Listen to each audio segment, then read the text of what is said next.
Lorenzo Moretti kicked the door open with one boot and pointed his gun at the darkness inside. He expected to find files, money, proof of everything the Belandas had stolen from his family. He did not expect to find a woman curled on the floor, chained to a pipe, blinking at him like she had forgotten what light looked like. She flinched when she saw the gun. Then she looked at his face, really looked, and whispered something that stopped him cold. "Please, don't send me back to them. Before we go any further, if this is your first time here, hit that subscribe button right now and turn on notifications so you never miss a story. Drop the name of your city in the comments below. I want to see how far this story has traveled." Now let's get into it. Lorenzo Moretti had not slept more than 4 hours a night in 3 years.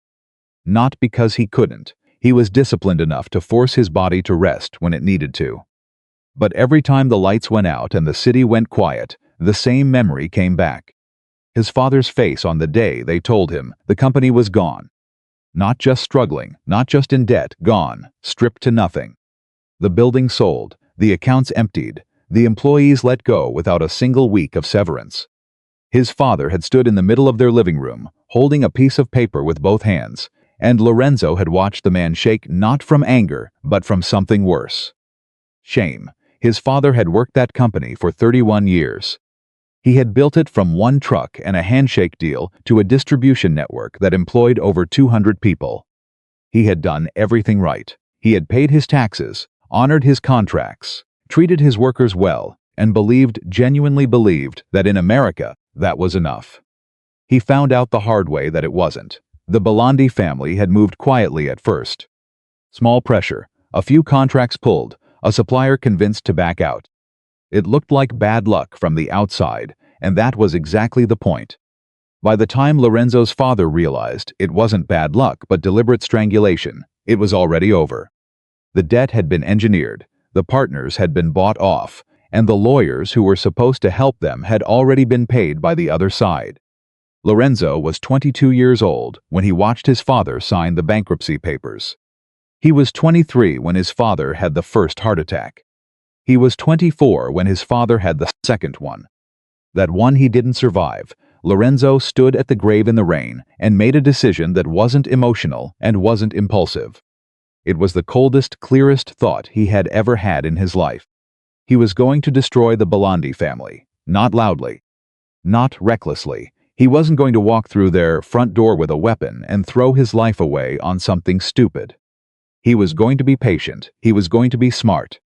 He was going to build something powerful enough to take them apart, piece by piece, and he was going to watch every single one of them go down with the same quiet certainty they had used when they dismantled his father. 10 years, that's how long it took. 10 years of building.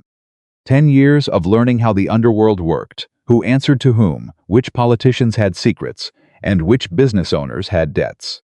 10 years of positioning himself until he became the kind of man that powerful people in Chicago were afraid of. Lorenzo Moretti, at 34, was not the same person who had stood at his father's grave. He was colder, harder, more patient than any man his lieutenants had ever worked with. He ran his organization the way a surgeon runs an operating room, controlled, precise, no wasted movement, no unnecessary noise. The people who worked for him respected him, not because they feared his temper, but because they had never seen him panic. Not once, not in 10 years. That was what made him dangerous. And tonight, finally, after 10 years of waiting, Lorenzo walked through the front gates of the Belandi estate in the quiet hours after midnight with 4 of his best men and a plan that was going to end everything. The estate was big, too big for the 3 people who actually lived there anymore. Marco Belandi, the patriarch, was 71 and rarely left the property. Dante Belandi, the eldest son and the real operator of the family business, lived in the East Wing. The staff had been cut down over the years. The Belandis were more paranoid than they used to be, and fewer people in the house meant fewer chances for information to leak. That paranoia worked against them tonight. Fewer staff meant fewer eyes. Lorenzo's men had already disabled the security system from outside. 2 of them stayed at the perimeter. 2 moved with him through the main building. He moved through the house with quiet efficiency, taking what he came for: documents, hard drives, a safe he had been told about by a man who had worked in this building for 6 years before Lorenzo made him a better offer. The safe contained exactly what he expected: financial records, account numbers, evidence of transactions that would end the Belandi empire the moment they were handed to the right federal prosecutor. It took 40 minutes. He was almost done. He should have left then. But one of his men, Caruso, who had been with him for 7 years, and had a habit of being thorough when thorough wasn't always necessary, found a door. Not a regular door, a reinforced door at the back of a storage room in the basement level, the kind of door you put somewhere when you want to make sure whatever is behind it doesn't come out. "Boss," Caruso said it quietly, the way he said everything. "This shouldn't be here." Lorenzo looked at the door, looked at the lock, looked at the reinforced frame. He took out the master key set they had brought for the safe and worked through the options until one of them turned. The door swung open, and that was the moment Lorenzo Moretti's plan, 10 years in the making, perfectly executed up to this point, went somewhere he had never anticipated. She was on the floor against the far wall, not unconscious, not hysterical, just very, very still, the way people get when they've been still for a long time and their body has started to forget that movement is an option. She was wearing clothes that had once been decent, but had long since become shapeless. Her hair was dark, long, and unwashed. Her wrists were not chained. Lorenzo had half expected chains, but there was a metal bracket on the pipe behind her with a padlock that suggested she had only recently been given enough slack to move more freely. She blinked at the light from his flashlight. Then she looked at him. Not at the gun in his hand, not at the door, not at the exit behind him. At his face, and she said very quietly, "Please, don't send me back to them." Lorenzo stood in the doorway for 3 seconds without speaking. In 10 years he had been surprised exactly twice. This was the third time. "Who are you?" he said. She swallowed. "Isabella Belandi." He went completely still. "That's not possible," he said. "Isabella Belandi died 6 years ago." She looked at him with dark eyes that were exhausted and sharp at the same time. "No," she said. "She disappeared 6 years ago. There's a difference. And I'm guessing you know that, since you're in this house and you clearly know who my family is." "How do you know I know who your family is?" "Because you're carrying documents from my father's private safe," she said. "And no one gets into that safe by accident." Lorenzo studied her for a moment. Then he turned to Caruso, who was standing just behind him. "Check the room." Caruso moved past Isabella without touching her and checked the corners, the ventilation, the pipe she was attached to. "Clear," he said. "She's alone, has been for a while." "How long?" Lorenzo asked. He was still looking at Isabella. "Long enough," she said. He crouched down to her level, which was something he almost never did with anyone, and looked at her directly. "I'm going to ask you something, and I need the truth. Are you in this room because you want to be?" She looked at him like he had asked the most ridiculous question she had ever heard. "I'm in this room because my father put me here," she said. "And my brother made sure I stayed. Why? Because I found out what they were doing. And I made the mistake of thinking family meant something." Lorenzo was quiet for a moment. Then he said, "Can you walk?" She could walk. It wasn't fast, and it wasn't steady, but she could do it. While Caruso helped her to her feet, Lorenzo stood outside the room and thought for exactly 90 seconds, which was a long time for him, all things considered.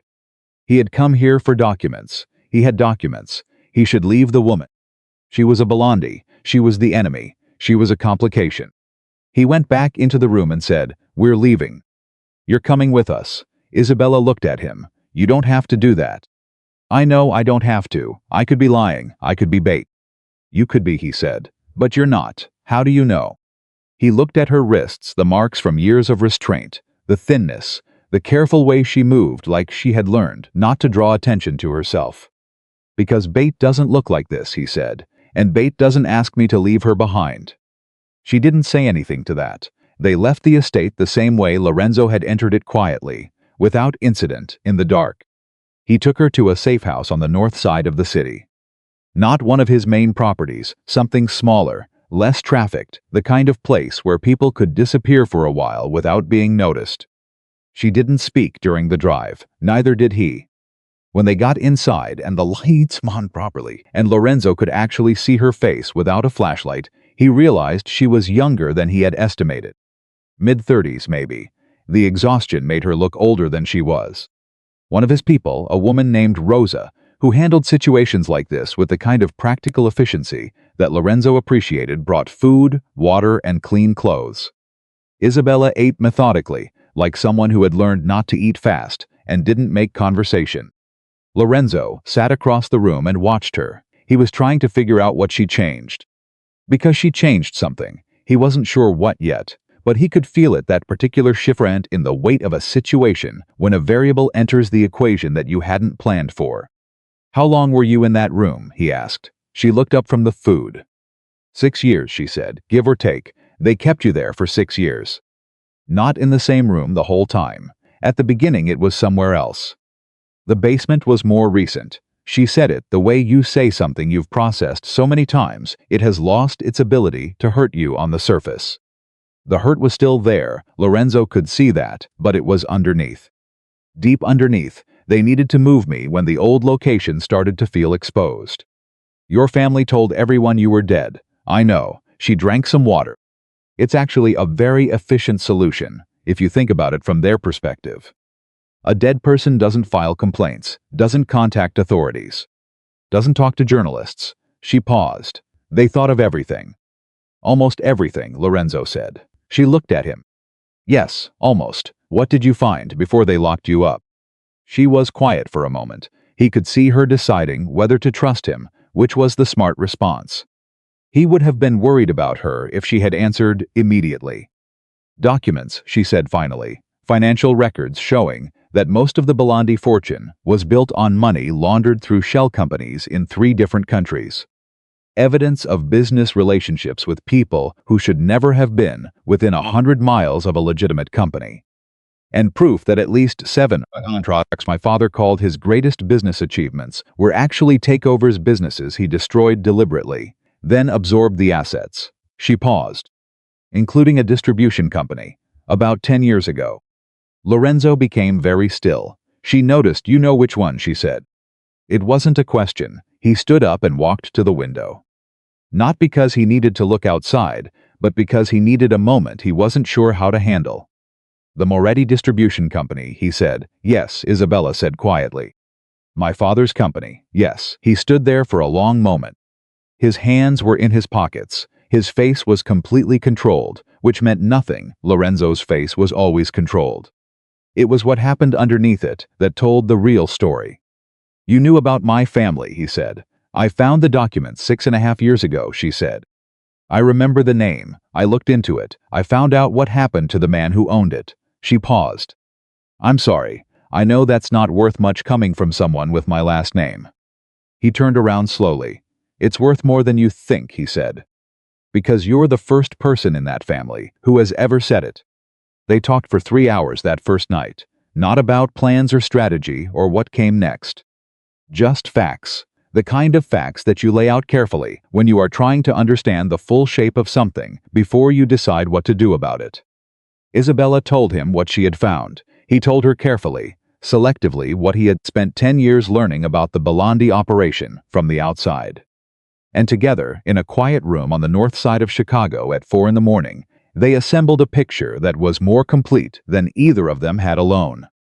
"You have the safe documents," Isabella said. "I do." "That's enough to hurt them," she said, "but it might not be enough to finish them. My father has people, lawyers, judges, politicians. He's been buying insurance for 40 years, I know. But I have something you don't," she said. She said it carefully, like she was offering something fragile and wasn't sure how it would be received. "I kept records for 6 years. In that room, I kept records of everything they said near me. Every conversation I overheard, every name, every amount. Every meeting." She paused. "I wrote everything down." Lorenzo stared at her. "In that room, yes, for 6 years.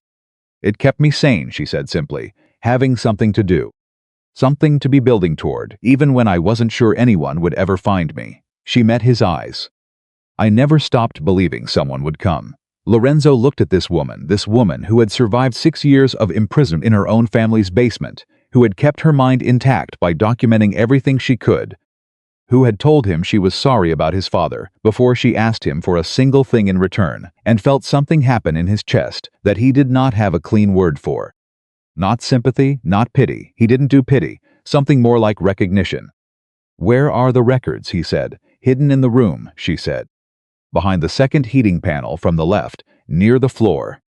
They never searched the room because they never thought I had anything to write with. A small, dry expression crossed her face.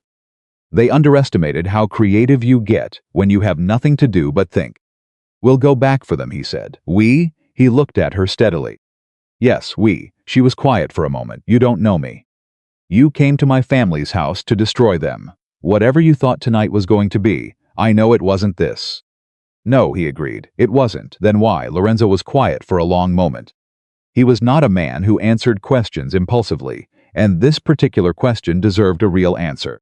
'Cause I came here to destroy a family, he said. And I found out one of them deserved it more than anyone. And one of them didn't deserve it at all. He paused. I can tell the difference. Isabella looked at him for a long moment. What's your name? She said. You know mine, I don't know yours. Lorenzo Moretti, he said. Something moved across her face, not surprise, exactly, but something close to it. Like a piece that had been missing from a puzzle for a long time finally appearing. Of course it is, she said softly. He didn't ask her to explain that. He already understood it. The next morning, Lorenzo made a decision that his second-in-command, a sharp-edged man named Vito who had worked with him for 8 years, thought was the most irrational thing he had ever done. You're keeping her here, Vito said. They were in the hallway outside the room where Isabella was sleeping, speaking low. The Bellondi girl. Yes, Lorenzo, she's a Bellondi. She's also the person who found out what they were doing and tried to stop it and got buried alive for 6 years because of it, Lorenzo said. So I think we can agree she's not exactly on their side. You don't know that for certain. I know it enough. You've known her for one night. I've been studying her family for 10 years, Lorenzo said. I know every person they ever trusted and every person they ever burned. She's been in that room for 6 years, Vito. 6 years. And she spent that time documenting what they were doing instead of losing her mind. Does that sound like someone who's loyal to the people who put her there? Vito was quiet for a moment. She changes everything, he said. The whole plan. We had a timeline, a sequence. The timeline still works, Lorenzo said. It might work better, or it might not work at all if she turns on us. She won't. You don't know that. Lorenzo looked at his second-in-command with the flat, certain expression that had stopped a lot of arguments over the years. I know what it looks like when someone is broken, he said. I've seen it, and I know what it looks like when someone isn't. She's not broken, Vito. They tried for 6 years and they didn't break her. That tells me everything I need to know. Vito looked at him for a long moment. Then he exhaled. All right, he said, all right. But I want a guard on the door. Fine. And I want her movements restricted until we know more. Fine. And you should stay away from her, Vito said. His voice shifted slightly, not into insubordination, but into the kind of honest directness that Lorenzo had always permitted from him and no one else. Not because she's dangerous, because she might not be. And that's the part that worries me. Lorenzo looked at him. Do your job, he said. Let me do mine. Isabella woke up in a clean room with a locked door and a window that had bars on the outside, which she noticed immediately and cataloged without panic, because 6 years had made her very good at cataloging her circumstances without panic. She was not in the basement anymore. That was the most important fact. She was not chained to anything. Second most important.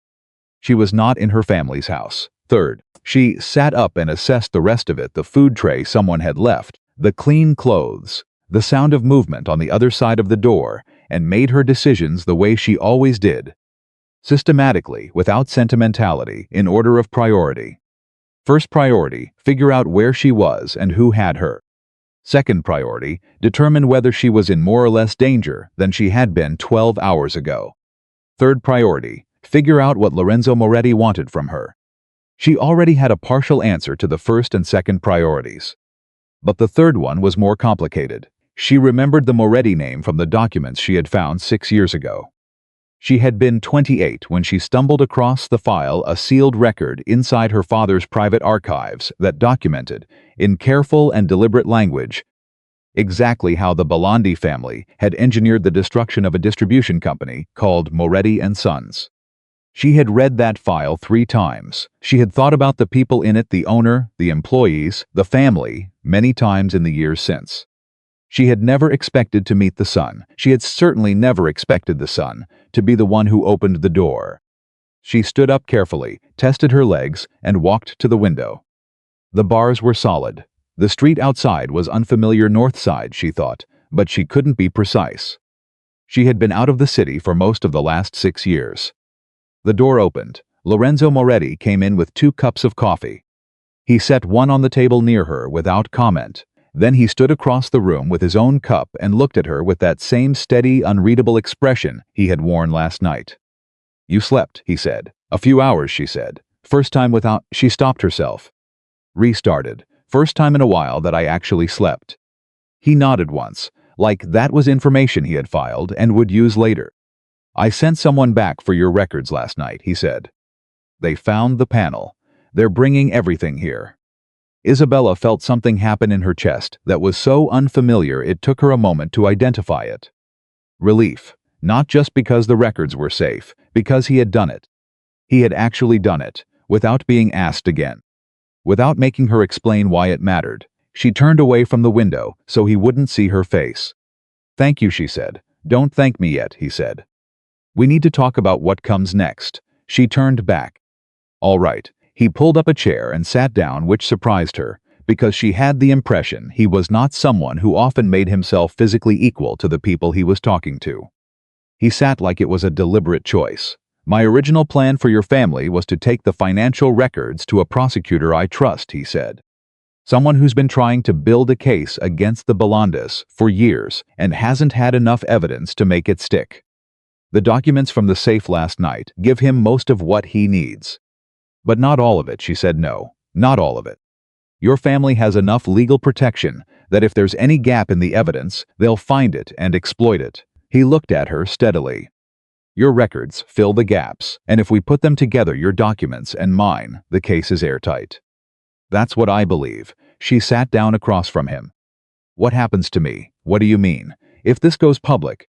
If the whole case is laid out? I'm a Belandi. My name is on everything connected to that family. Even if I had nothing to do with it, and I didn't, there will be people who don't believe that." She looked at him. "There will be people who assume I'm doing this to save myself, or to take down a rival faction inside the family, or a dozen other things that have nothing to do with the truth." Lorenzo was quiet for a moment. "Yes," he said, "there will be people who think that." "That doesn't bother you? Including me in this?" "I didn't say that." He set down his coffee cup.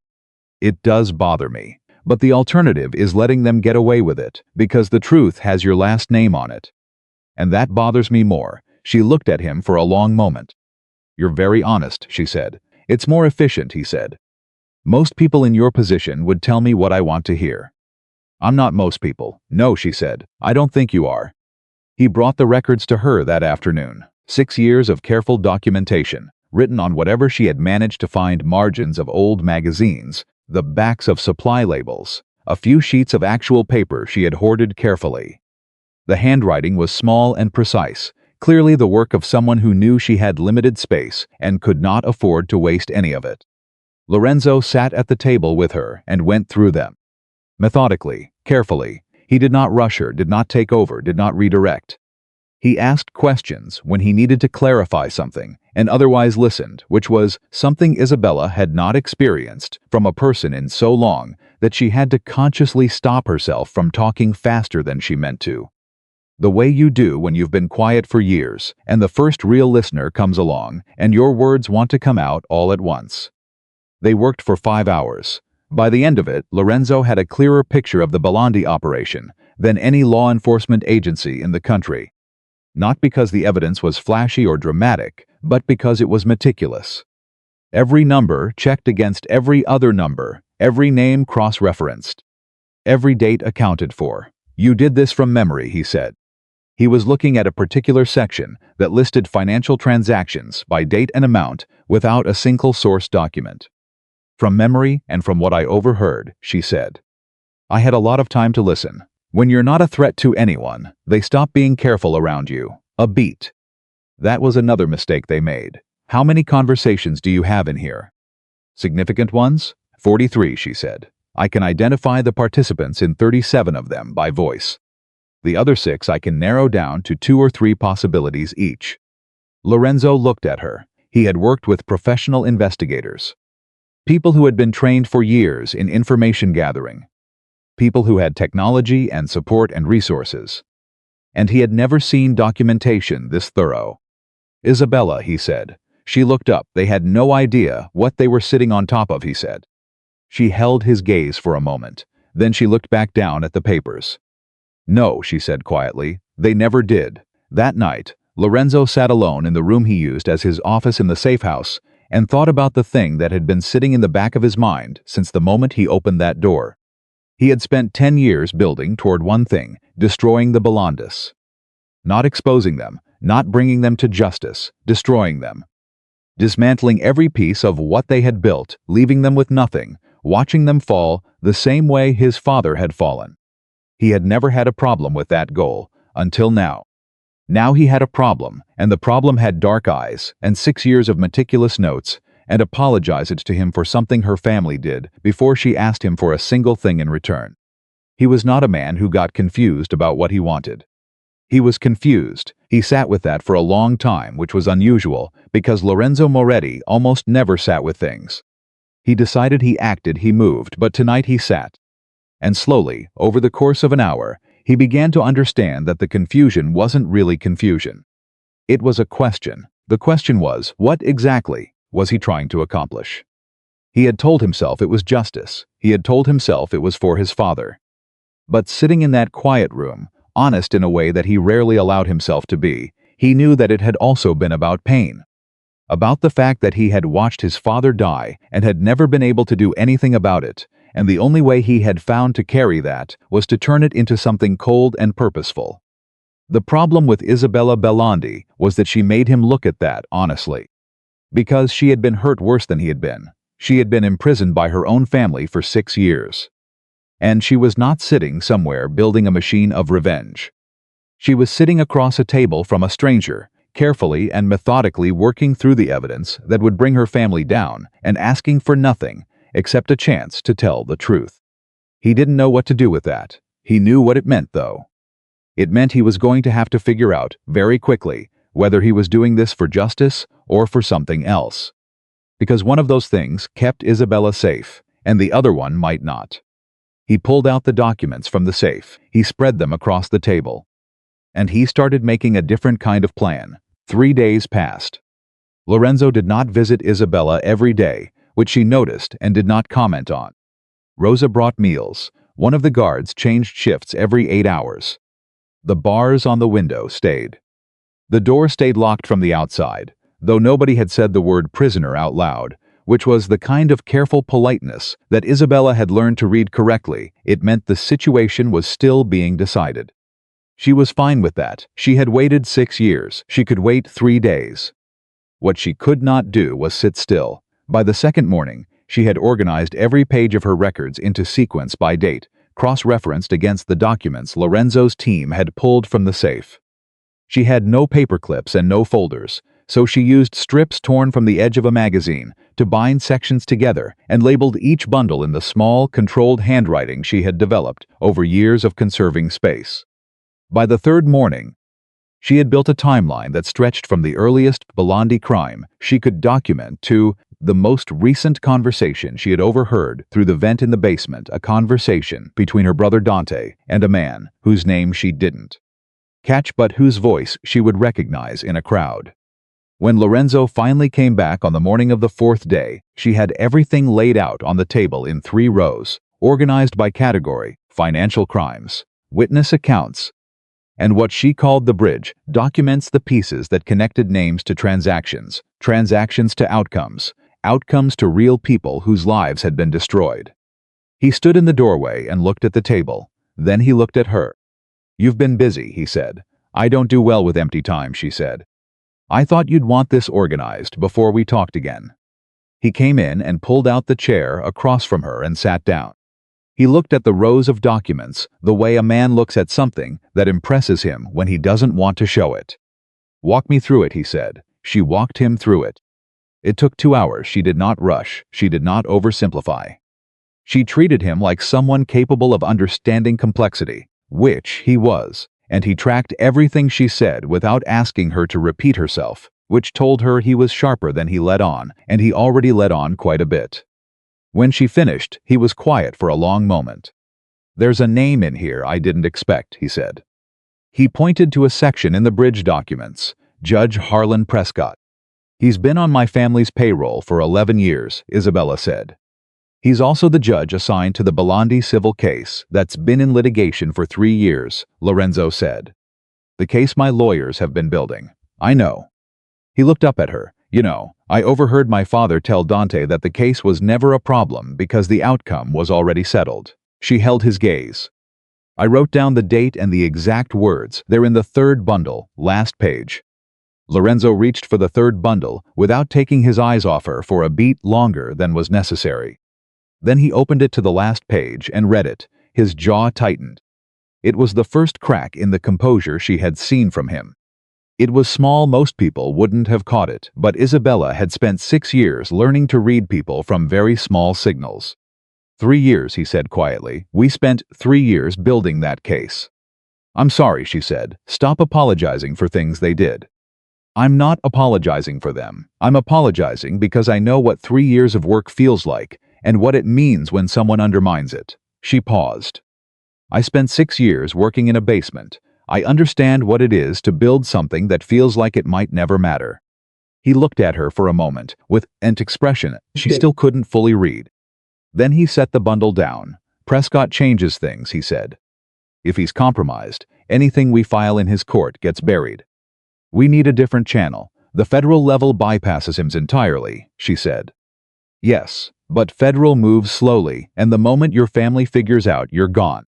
"They already know," she said. He went still. "Explain." "I've been gone 4 days. My brother checks that room every Monday and Thursday." "That's 2 checks since you found me." Her voice stayed level. "Dante knows I'm gone. He just doesn't know where I am or who has me." Lorenzo stood up. "Why didn't you tell me this immediately?" His voice was controlled, but the speed of the movement told her the information landed exactly as hard as she had expected. "I was going to, and then I saw you hadn't been back in 3 days, and I spent the time getting the documents ready instead, because I knew the moment I told you this, the conversation was going to move very fast." She looked at him steadily. "Was I wrong?" He looked at her for a long moment. Then he sat back down. "No," he said, "you weren't wrong. But next time I'll lead with the urgent information," she said. "I understand." He was quiet for a beat, then, almost to himself, "You're not what I expected." "What did you expect?" "I don't know. Not this." The conversation with Vito happened within the hour, and Isabella could hear most of it through the door, which she suspected Lorenzo knew and didn't particularly care about. "She sat on that information for 4 days, Vito said." His voice was tight. "She organized 37 documents and built a timeline that would have taken my best analyst a week," Lorenzo said. "While locked in a room with bars on the window. I think we can extend a little grace on the timing." Lorenzo Dante Belandi knows she's gone. That means we're now on their timeline, not ours. "Get Ferraro on the phone. Tell him we have something significant, and we need a meeting outside normal channels. Today, Ferraro is federal. The moment we bring him in..." "I know what it means. Do it a pause. This is moving fast." It was always going to move fast, once it started. "I just didn't know the starting point was 4 days ago." Another pause. "And Vito, make sure she has what she needs. Books, paper, whatever. She works better when she has something to do." Isabella sat back from the door and looked at the ceiling. Books and paper. The last person who had thought about what she needed was her mother 12 years ago, before her mother got sick and the family got worse, and everything became about Marco and Dante and the empire. She pressed her lips together and did not cry, because crying was something she had also learned to control over 6 years, but it was a closer call than she would have admitted. Ferraro turned out to be a federal investigator, mid-50s, tired eyes, the look of someone who had been trying to do the right thing in such system that made it difficult for a very long time. He arrived at the safe house that evening with one other person, a younger woman who was introduced as his partner and who said very little and watched everything. Lorenzo brought Isabella into the meeting. Vito did not like this. He said so, once, on the way in. Lorenzo looked at him and said, "She's the primary witness," and Vito said nothing else. Ferraro looked at Isabella for a long moment when she sat down. "I've been told you're..." Isabella Belandi, he said. Yes, the family reported you dead. The family put me in a basement, she said. There's a difference. Ferraro exchanged a look with his partner. Then he looked back at Isabella. Miss Belandi, I have to be direct with you. Whatever arrangement you have with Mr. Moretti here, I need to make sure that anything you tell me is given freely and without coercion. I understand, she said. It is. You're willing to state that under oath? I'm willing to state anything I know to be true under oath, she said. That has always been the case. The problem for the last 6 years was that no one asked. Ferraro looked at her for another long moment. Then he opened his briefcase. All right, he said. Let's start from the beginning. She started from the beginning. She talked for 4 hours. Ferraro's partner recorded everything and asked clarifying questions and twice excused herself to make calls that she took in the hallway in a low, rapid voice. Lorenzo sat at the far end of the table and said almost nothing, which Isabella had already identified as what he did when he was absorbing information. He went very still and very quiet and watched everything with those flat, focused eyes. By the end of it, Ferraro had a case that was different in kind, not just degree, from what he had been building before.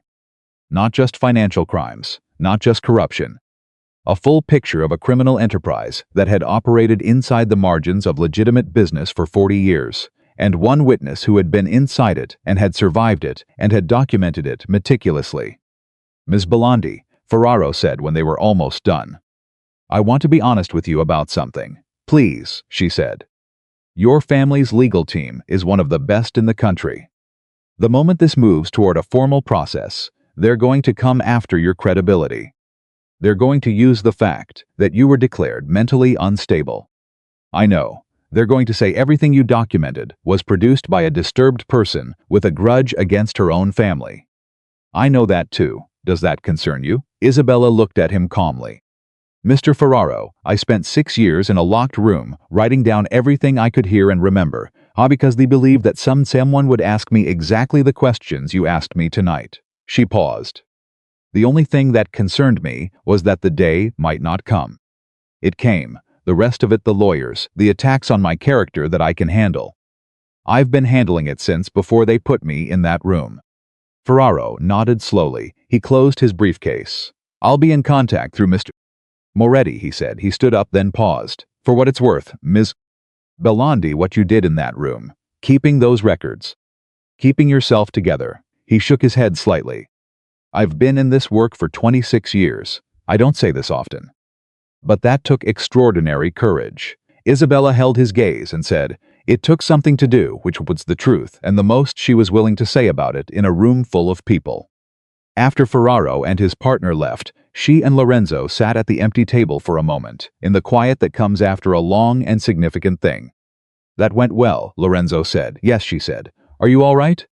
She looked at him. The question surprised her not because it was inappropriate, but because it was asked in a tone that was genuinely asking, not performing concern.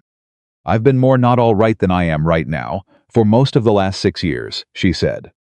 So yes, comparatively, I'm very well. He looked at her with that expression. She was slowly beginning to learn to read the one that meant he was thinking something he hadn't decided whether to say yet.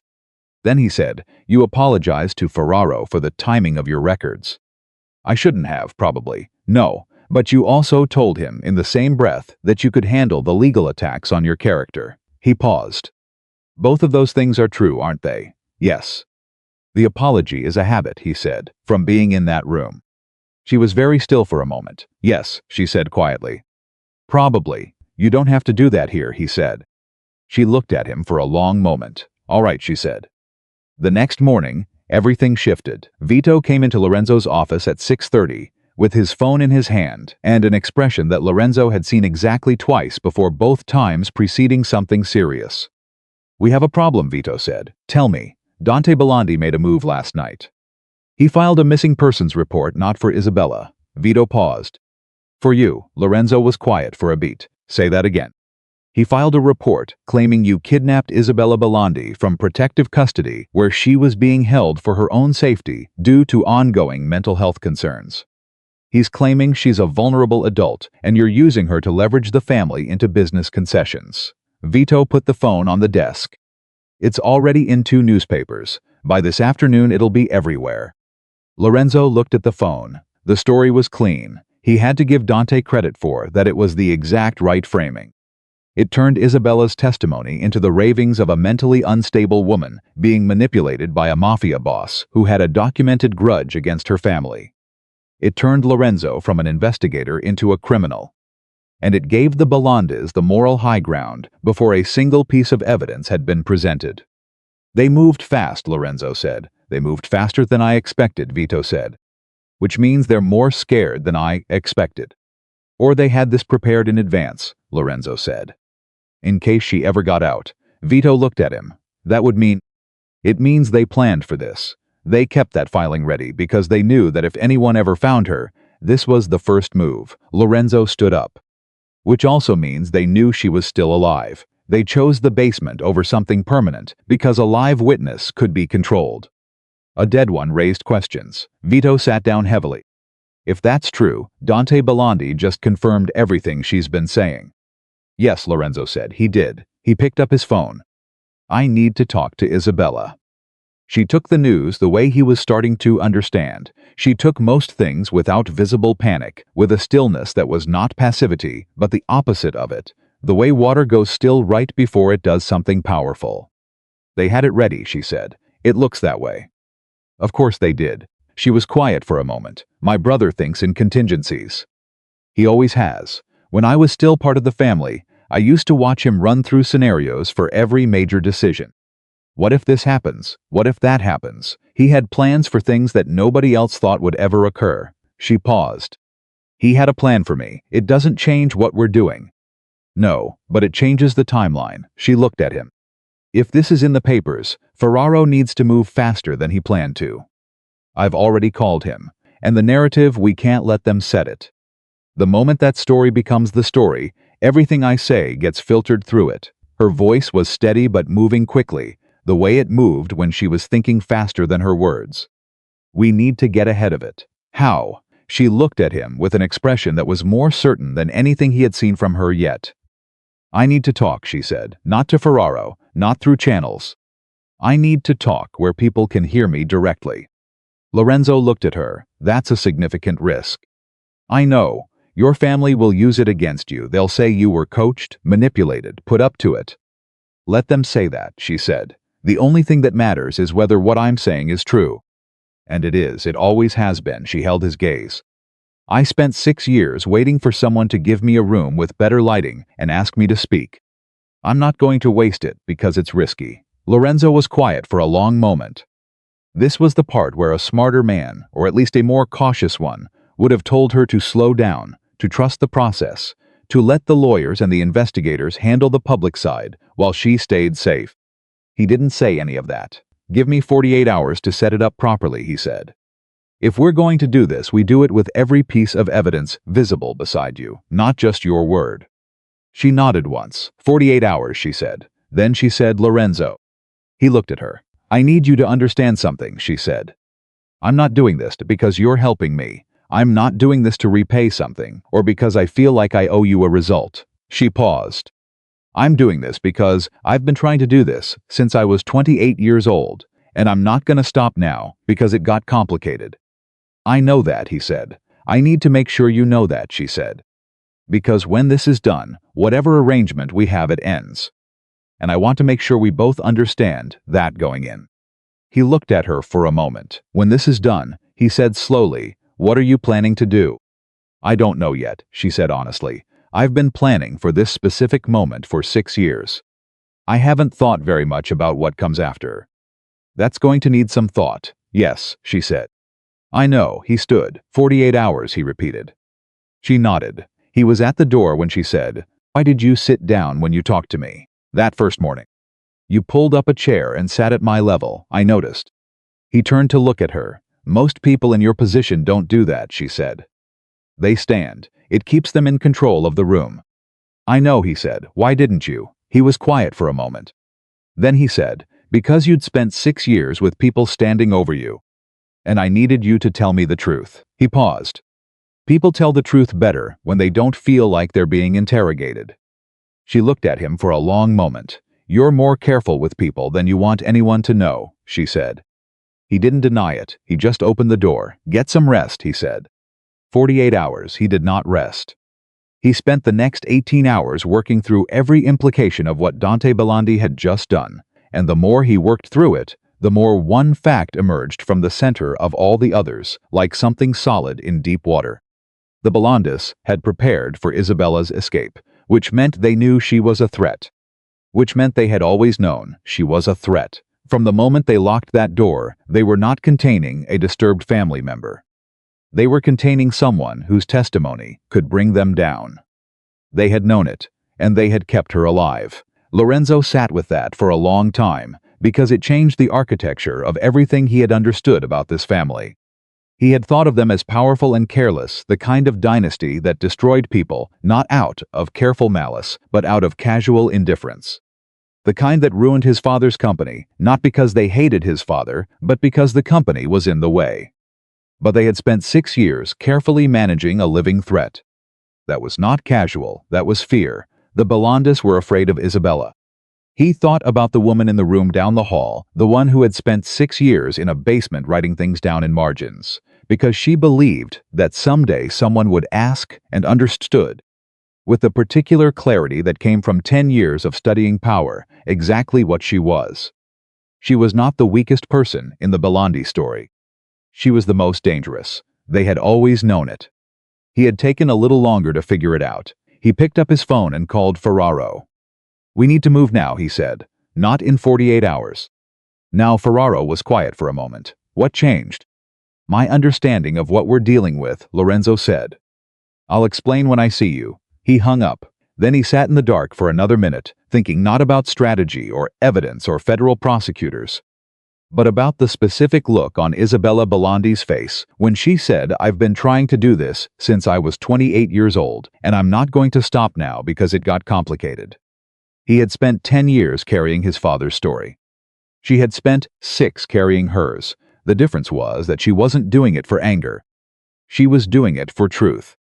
He stood up and went back to work, and somewhere in the hours that followed, without making a decision he could point to cleanly, he stopped thinking about destroying the Belandi family and started thinking about something else entirely. Something that felt uncomfortably and against every habit he had built in 10 years, like the right thing to do. Ferraro arrived at the safe house at 2 in the morning. He did not look like a man who had been pulled out of bed. He looked like a man who had not been sleeping anyway, which told Lorenzo something useful about how seriously the federal investigator was taking this. He came alone this time, no partner, no recording equipment. That told Lorenzo something else. "Sit down," Lorenzo said. Ferraro sat. He looked at the table. He looked at Lorenzo. "You said your understanding changed. Explain that to me." "The filing Dante Belandi made wasn't reactive," Lorenzo said. "It was prepared. They had it ready before Isabella ever went missing. That means they maintained a legal strategy around a woman they told the world was dead." Ferraro was very still. "You understand what that means," Lorenzo said. "It means they knew she was a live witness," Ferraro said slowly. "And they've been managing that risk for 6 years. Which means every lawyer, every judge, every legal contact they have has been aware, on some level, that there was a contingency around Isabella." Lorenzo leaned forward. "Prescott isn't the only compromised official. He's just the one we can document." Ferraro exhaled. He rubbed his face with both hands, a gesture that Lorenzo recognized as something a man does when the problem just got significantly larger than he thought it was. "How many people do you think they've positioned?" Ferraro asked. "I don't know, but I know someone who might." They both looked toward the hallway at the same moment. Ferraro nodded once. "Get her." Isabella came in wearing a sweater 2 sizes too large that Rosa had found for her, her hair pulled back, her eyes sharp in the way they always were. The woman had a quality of alertness that Lorenzo had never seen diminish, not in the morning, not late at night, not after a 4-hour deposition that would have exhausted most people. She sat down across from Ferraro without waiting to be asked. "You moved faster than 48 hours, she said to Lorenzo. "Circumstances changed." She looked at Ferraro. "You need to know who else they have." "Yes," Ferraro said. I don't have names for all of them, she said immediately, not as a disclaimer, but as a precision. She had a way of framing her limitations as clearly as her certainties, which Lorenzo found he trusted more than someone who claimed to know everything. But I know how my father built his protection network. He told Dante once I was in the next room, I don't think he knew the vent carried sound, that the safest way to own a man was never to pay him directly. You created a situation where he owed you something. A favor done, a problem solved, a secret kept, and then you waited. Leverage, Ferraro said. Leverage dressed as loyalty, she said. My father was very good at making people feel like they were his friends right up until the moment he needed to remind them they weren't. She paused. The people who are really embedded, they won't be in any financial record. There's no transaction. The relationship exists favors and memory and fear. So we can't find them from the documents alone, not all of them. But there's a way to find which ones activate. She looked at Ferraro directly. You file something. Something specific, something real, something with weight that would genuinely threaten my family's position. And then you watch who moves. Ferraro looked at her for a long moment. You want to use the case as bait. I want to use the case as a light, she said. When you turn on a light, you see what was moving in the dark. Lorenzo watched Ferraro's face run through calculations. The man was good at this. He could see it, the kind of investigator who had stayed in the work for decades, not because it was easy, but because he was genuinely committed to the outcome. That was rare. Lorenzo had met a lot of law enforcement over 10 years, and most of them were managing careers, not cases. The risk, Ferraro said carefully, is that if we file something and the wrong people see it before we've insulated the case, they bury it. Prescott issues a stay, the family's lawyers file for injunction, and we lose the momentum. Then we file in a court they don't have, Isabella said. Which one? Federal Eastern District, Lorenzo said. Judge Catherine Marsh, she's been on the bench for 19 years. My people have checked every connection we can find, and she has none with the Belandi family. None. Ferraro looked at him. You researched federal judges. I research everyone relevant to things I care about, Lorenzo said. It's a habit. Ferraro almost smiled. Almost all right. Marsh, if we can get the filing in front of her before the family's legal team can intercept it. You have maybe 6 hours from the moment it's filed, Isabella said. My brother checks everything. He has people inside the clerk's office at the state level. I don't know about federal, but assume he has something. 6 hours is enough, Ferraro said. He stood up. I need to make some calls. He was halfway to the door when Isabella said, Mr. Ferraro, he turned. When you file, she said, use my full name.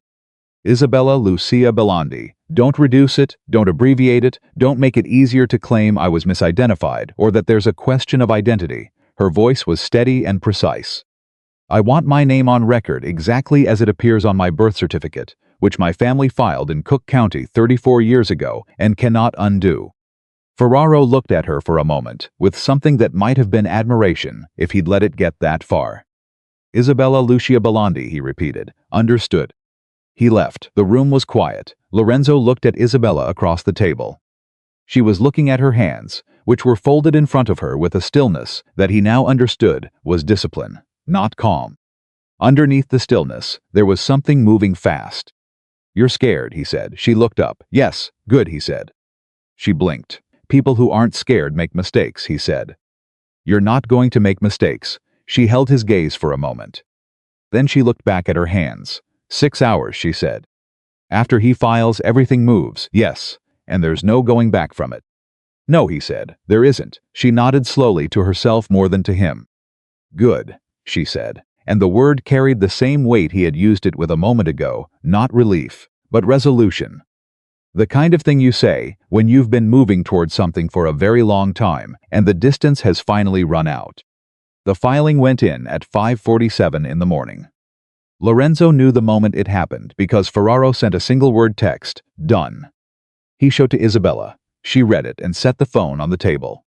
Then she stood up and walked to the window with the bars, and stood there for a long moment, looking at the street outside in the early light. And Lorenzo did not say anything because some moments belonged to the person inside them and not to the people watching. After a while, she turned around. My mother used to say that the truth was the only thing you couldn't lose, she said. even if nobody believed it, even if you couldn't prove it. She said the truth just was, the way weather was, it didn't need anyone's permission to exist. She paused. She died before she found out what her husband and her son had been doing for 30 years. I'm sorry, Lorenzo said. I used to think that was merciful, Isabella said. That she didn't have to know. A beat. Now I think she would have wanted to know. She was stronger than anyone gave her credit for. Lorenzo thought about his own father, about the man who had built a company with 31 years of honest work and died in the shame of watching it taken away. He thought about what it would have meant to his father to know that someone had documented the truth. That there was a record, that it existed. She sounds like someone worth knowing, he said. Isabella looked at him. Yes, she said, she was. The Bellandis moved at 9:17 in the morning. Vito came in fast, which was how Lorenzo knew it was serious before a word was spoken. Vito did not move fast for small things. Dante filed a counter motion in federal court, Vito said. He has someone in the Eastern District Clerk's office. After all, they flagged the filing within 4 hours. His lawyers are claiming Isabella is being held against her will and requesting an emergency mental competency hearing. They can't compel that, Lorenzo said. Not without. They have an affidavit from a psychiatrist, Vito said. Signed and dated this morning, claiming that, based on prior treatment records, Isabella Belandi presents a documented risk of delusional episodes during periods of stress. He paused. The treatment records are from 6 years ago, the same documentation they used to justify locking her up. Lorenzo went very still. Isabella was standing 5 feet away and had heard every word. Her face had not changed expression, which meant she had already thought of this possibility, or something close to it. They're fast, she said. They had it ready, Lorenzo said. He looked at Vito. How long before the competency hearing motion is ruled on? 48 hours if the judge treats it as urgent. Which they'll push for. Who did they file it in front of? Vito hesitated for half a second. Prescott. The room was quiet. Lorenzo looked at Isabella. She looked back at him. Of course, she said softly, he can't compel a hearing that overrides a federal filing, Lorenzo said. Ferraro's case is already in federal jurisdiction. Prescott has no authority to. He doesn't need authority, Isabella said. He needs noise. If there's a competency hearing in play, even a state-level one, that can't technically touch the federal case, the press will cover it. They'll cover it as a question. Is the Belandi family's key witness mentally competent? That question is the damage. It doesn't have to be answered yes, it just has to be asked. She looked at him with an expression that was tired in the specific way of someone who has watched a particular kind of cruelty operate for too long. My brother has always understood that. Lorenzo turned to Vito. Get me the psychiatrist's name. Vito checked his phone. Dr. Raymond Holt. Find everything we have on Raymond Holt. License history, professional affiliations, any connection to the Belandi family or their legal network. I want it in an hour. Vito left. Lorenzo looked back at Isabella. This is the part where it gets harder, he said. I know. They're going to try to make you the story instead of the evidence. They're going to put your name and the word unstable in the same sentence in every publication they can reach, and some people are going to believe it before we can correct it. I know that too, Isabella Lorenzo. She said his name with a firmness that stopped him. I have known since I was 28 years old that if I ever got out of that room, the first thing they would do is come after my credibility. I have had 6 years to think about how I would handle it. She held his gaze. Ask me if I'm ready. He looked at her for a long moment. Are you ready? He said. Yes, she said. I've been ready for 6 years. I was just waiting for a door to open. The information on Raymond Holt arrived in 43 minutes. Lorenzo read through it standing up, which was something he did with information that needed to move quickly from his eyes to a decision. Vito watched him read. He's a real psychiatrist, Lorenzo said. Licensed, practicing, 22 years in the field. Yes, Vito said. But he consulted for Belandi Properties 3 times in the last decade, Vito said. Once for an employee disability arbitration case. Twice for what's listed as organizational assessment services. Which means they know him. Which means they've used him before. It's not criminal, Lorenzo said, but it establishes the relationship. And if Ferraro's team can argue that the psychiatric evaluation was conducted by someone with a documented professional relationship with the family, It undermines the independence of the evaluation. Vito finished. Yes, call Ferraro. Lorenzo was already moving. And I need to talk to Isabella, now. He found her in the small room where she'd been sleeping, sitting on the edge of the bed with a piece of paper and a pen. Rosa had brought both, per his standing instruction, and she was writing something in the small, careful handwriting that he had come to associate with her, thinking out loud. Holt consulted for your family 3 times in 10 years, he said from the doorway. She looked up. I know, she said. He stared at her. I overheard my father mention his name once, she said. I wrote it down. It's in the 3rd bundle, page 14. She held up the piece of paper she had been writing on. I was just pulling the reference. Lorenzo stood in the doorway and looked at this woman who had spent 6 years preparing for a fight that was now happening in real time, who had the piece of evidence he needed already located before he knew he needed it, who was sitting on the edge of a bed in a borrowed sweater with bars on her window, writing notes like she was preparing for the most important case of her life. Because she was. Page 14, he said. 3rd bundle. I'll get it in a minute. He came into the room and sat down in the chair across from her, the same way he always did, deliberately, at her level. I need to ask you something first. She looked at him. What they're doing right now, the competency angle, Holt, the press, it's going to get worse before it gets better. In the next 48 hours, your name is going to be in stories that are designed to make people doubt you before they've heard a word you've said. He paused. I need to know that you can hold up under that. Not because I doubt you. Because I need to know where the edges are. She was quiet for a moment. The edges, she repeated. Everyone has them. Things that are harder than other things. I need to know yours so I can protect around them. She considered him carefully. You've been doing this for 10 years, and you're asking me where my edges are, she said. That's not a question you ask someone you're using as a means to an end. No, he said, it's not. She looked at her hands. Then she looked back up. The mental health framing, she said. That's the hardest one. Not because I'm afraid people will believe it. I know what's true, and I know how to demonstrate it. But because she started again. 6 years is a long time to be told you're unstable by the people who are supposed to know you best. Even when you know they're lying, it leaves something. She looked at him steadily.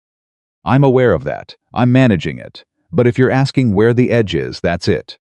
He nodded once. It was the response of someone who had heard something important and was keeping it. I'll make sure Ferraro's team hits the Holt connection hard and fast, he said. We undercut the evaluation before it gains traction. And when it comes time for you to speak publicly, and it will come to, that we put you in front of people who will ask you real questions and let the answers do the work. Not a controlled interview, she said. I don't want a controlled interview. If I'm only answering friendly questions, it looks managed. Agreed. I want to answer the hard questions too. The ones my family would ask if they could. She paused. Let them ask through a journalist, I'll answer. Lorenzo looked at her for a long moment. You understand how rare that is, he said. Someone in your position offering that. My position is that I have the truth and they have lies, she said. Hard questions are better for me than they are for my family. That's not courage, that's strategy. He almost smiled. It was the closest he had come to it in this entire situation. Page 14, he said. She handed him the paper she'd been writing on. Then she went to the bundled records and pulled out the 3rd stack and found page 14 and handed that over too. He read it standing. Then he looked up. This is enough to establish the relationship, he said. Combined with the consulting records Vito found. Yes, she said. How did you know about Vito's records? Rosa talks while she brings meals, Isabella said simply. She doesn't mean to. She's not indiscreet, she's just kind, which means she treats me like a person instead of a problem, which means we have actual conversations. A beat. I like her. Lorenzo filed that away. I'll tell her you said so. Don't, Isabella said. She'll be embarrassed. Just make sure she knows her job is safe, whatever happens next. She's been good to me. He looked at her. I'll take care of it, he said. Ferraro called at noon. Marsh reviewed the countermotion, he said. She's not granting the emergency hearing. She's ruled that the federal filing supersedes the state-level competency request, and that any challenge to witness credibility must be addressed within the federal proceeding. Lorenzo exhaled one breath, then back to controlled. The Holt connection, he said. Already submitted it. Marsh wants Dante Belandi's legal team to respond in writing by tomorrow morning, explaining the independent basis for the evaluation. Ferraro paused. They can't. There isn't one. We both know it. What's the next move on their side? My read, Ferraro said. They go to the press. Hard. They can't win the legal argument, so they go for public perception. Expect something significant in the next 24 hours. We'll be ready. Will Isabella? Ferraro said. More than either of us, Lorenzo said. He hung up and stood in the hallway, outside her room for a moment, thinking about the shape of the next 24 hours. Every scenario he ran in his head led back to the same point, the moment when Isabella would have to step into a public space and be seen, and heard, and challenged, and the outcome of everything would depend not just on the evidence, but on the person. He thought about what she had told him. The mental health framing is the hardest one. Not because I'm afraid people will believe it, but because 6 years is a long time to be told you're unstable by the people who are supposed to know you best. He had spent 10 years being driven by what had been done to his father. She had spent 6 years being buried alive by hers. And she was still the one who, when asked where her edges were, had named the edge precisely, and then told him she was managing it. He knocked on her door. Ferraro has good news, he said through it. Marsh held a pause. Then good, the next 24 hours are going to be hard. Another pause. I know. Isabella, yes? He stood there for a moment, one hand on the door frame, and thought about what he wanted to say. He was not a man who said unnecessary things. He had built an entire identity around the precision of his words, the control of his reactions, the careful management of everything he communicated. What he wanted to say was, I see you, not the Belandi name. Not evidence. Not the strategic asset. The person who survived something that should have broken her and came out the other side still trying to tell the truth. What he said was, you don't have to do the hard part alone. A long pause. I know, she said, and this time it sounded different from the other times she had said it. It sounded like she meant it. The press hit at 6 in the evening. Not a leak, not an anonymous source. Dante Belandi gave a statement himself on camera at the front of the family estate, wearing the kind of suit that communicated old money and stability and righteous concern. He was good at it. Lorenzo watched it on his phone in the kitchen of the safe house and gave the man credit for the performance, even as he catalogued every lie.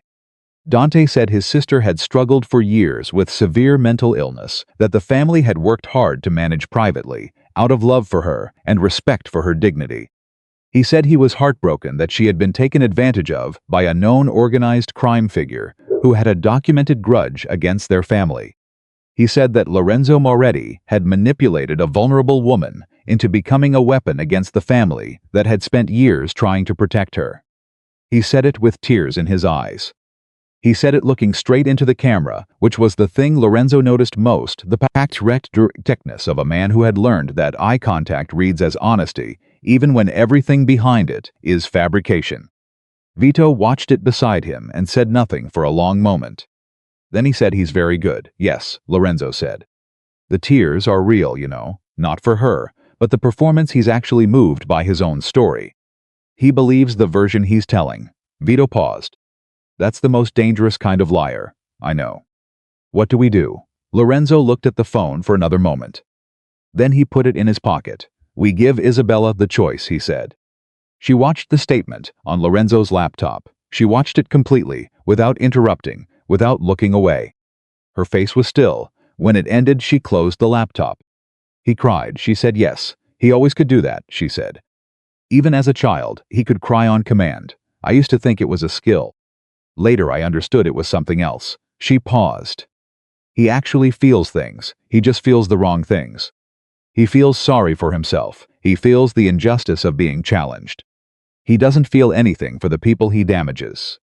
Isabella, Lorenzo said, what I told you about doing this publicly, I need you to decide now. Tonight, if possible, because what he just did changes the pressure on the timeline.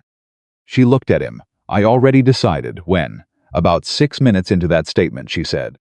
When he said the word vulnerable, her voice was calm and clean and carried something underneath it that was harder than anything Lorenzo had heard from her yet. I have been many things in my life. I have been afraid. I have been isolated. I have been wronged. I have been patient when patience felt impossible. She looked at him directly. I have never been vulnerable in the way he is using that word as a way to remove my credibility before I've opened my mouth. No, Lorenzo said, you haven't. So yes, she said. We do this publicly, we do it soon, and we do it on my terms. Lorenzo nodded once. Your terms, he said. Tell me what they are. She told him. He listened to all of it without interrupting. When she was done, he said, that works. I know it does, she said. Not arrogantly, just with the certainties of someone who had thought it through completely. There's one more thing. What? She looked at him with an expression that was steady and serious, and carried something he couldn't fully read yet, something that had been building since the first night, maybe. Since the moment she had looked at a man with a gun in the doorway of her prison, and seen, somehow, that he was something other than one more threat. When I go out there, she said, I need it to be clear that I'm not doing this because of you. I'm not a woman who was rescued. I'm not someone's witness or asset or protected party. She paused. I'm a person who has been trying to tell this story for 6 years, and I finally have a room with better lighting. Lorenzo held her gaze. Is that what this is to you, he said. A room with better lighting? She thought about it for a moment. No, she said finally. Not just that, she didn't say what else it was.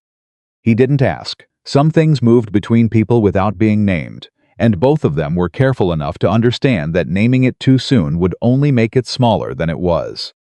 Tomorrow morning, he said. I'll set it up. Tomorrow morning, she agreed. He stood to go. Lorenzo, he turned. Whatever happens after tomorrow, whatever they throw at us, I need you to know something. She held his gaze with the kind of steadiness that takes years to build. I have been in that room for 6 years and I have not broken.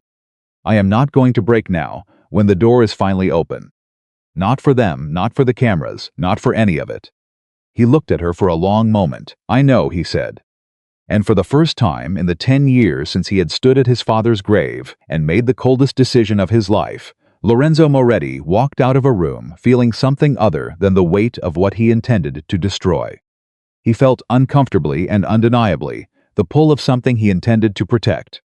The morning arrived the way significant mornings always do, ordinary on the surface, with coffee getting made and phones buzzing, and people moving through routine motions, while underneath everything ran at a frequency that made the air feel different. Lorenzo had arranged it carefully, not a press conference. Not a staged media event with a podium and prepared remarks and a handler standing off to the side telling Isabella when to pause for effect. She had been specific about that, and he had honored it.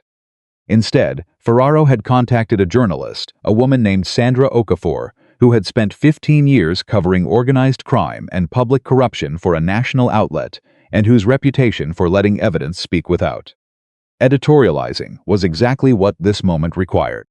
Okafor met them at a location that was not the safe house and not anything connected to Lorenzo's organization, a conference room in the federal building where Ferraro had standing access. Neutral ground, which was the point. Isabella walked in without hesitation. She was wearing clothes that fit her properly for the first time since Lorenzo had found her. Rosa had made sure of that, quietly and without making a production of it, because Rosa understood the difference between charity and dignity. She looked like herself, which was something Lorenzo realized he hadn't been able to say until this moment, because he had only known her in borrowed clothes in a room with bars on the window, and now, standing in a federal conference room under clean light, she looked like the person she had been before all of it. She looked like someone who was about to tell the truth and had been waiting a very long time to do it. Okafor stood when Isabella came in. She extended her hand. Ms. Belandi, thank you for agreeing to speak with me. Thank you for asking real questions, Isabella said, and shook her hand. Okafor glanced at Lorenzo, who had positioned himself against the far wall present, but deliberately out of frame. Okafor had been clear about that condition, and he had agreed to it immediately. His presence in the room was for Isabella's security, not for his own visibility. This was not his moment. He understood that. He had made sure Isabella understood he understood it.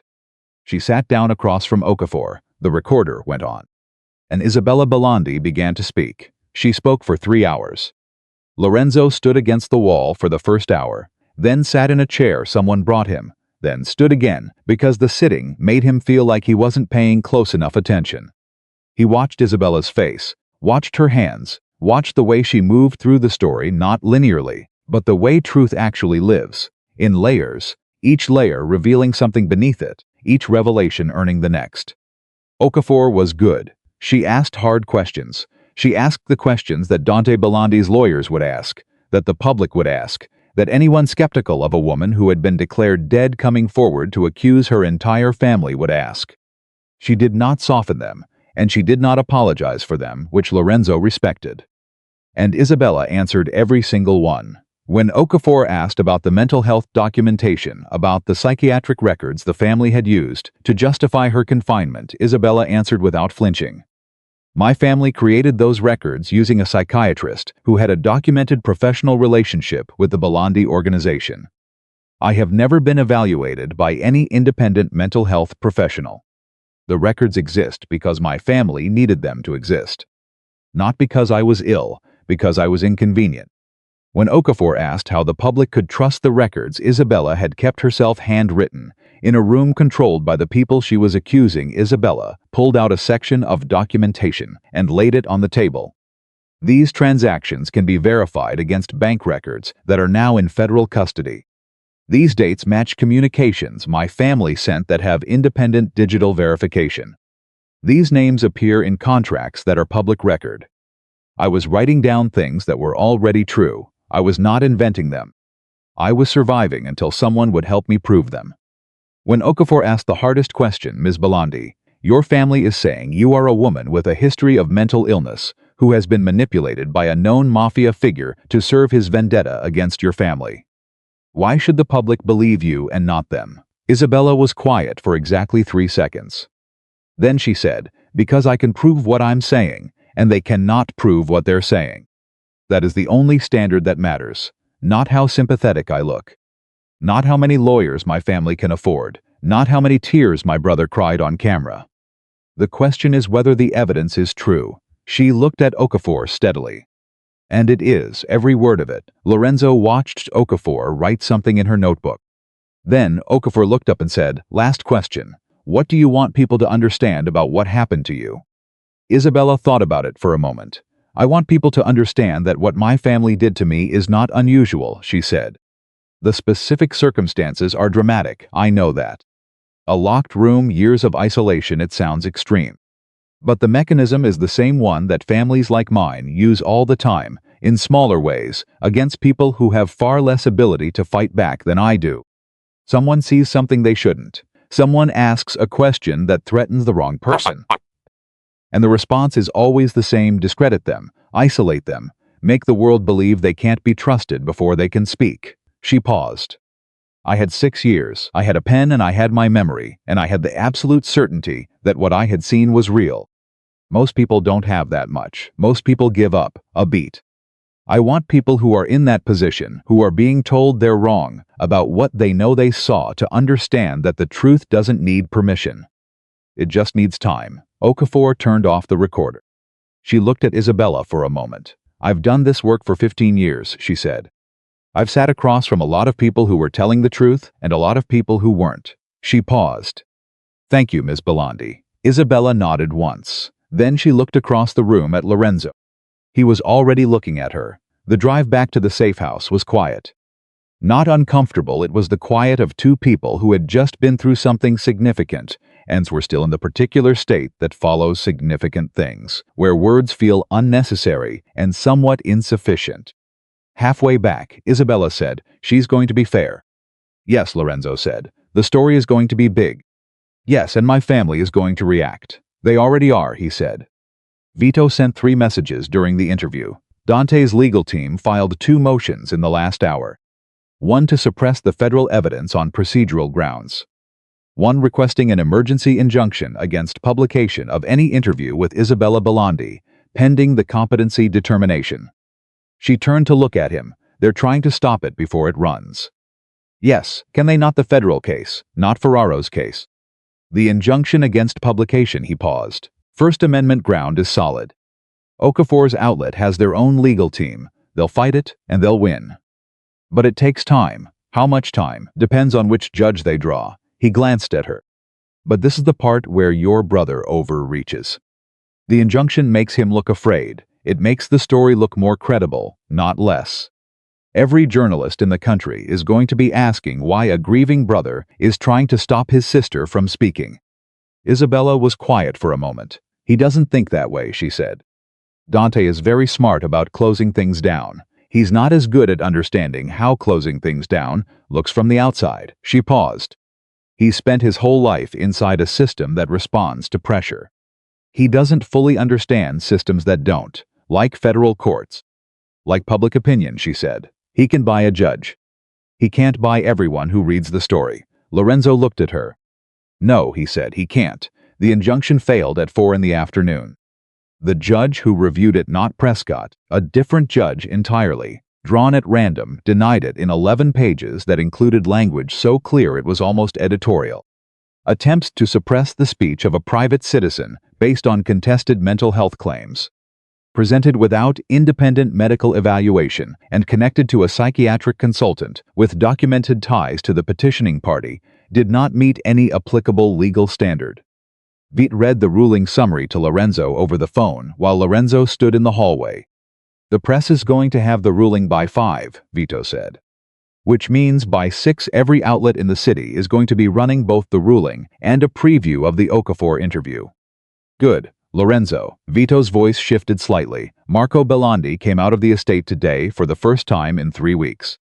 He was seen meeting with 2 men we've been tracking. They're connected to a family in Detroit. Not allies, not enemies, but the kind of people you call when you need something done outside your normal channels. Lorenzo went very still. You think Marco is escalating? I think Marco is 71 years old, and he's watching everything he built start to come down, and his son's legal maneuvering isn't working, Vito said. Men like Marco Bellondi have one more gear. We both know what it is. How close are they to Isabella? They don't know where the safe house is, Vito said. But they know Lorenzo Moretti has her, and they know Moretti's organization well enough to start mapping likely locations. How long if they're serious? 48 hours.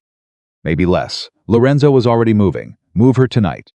I'll handle the new location myself. Don't put it in any communication, not encrypted, not coded, nothing. Tell only Caruso and Rosa directly in person. Understood.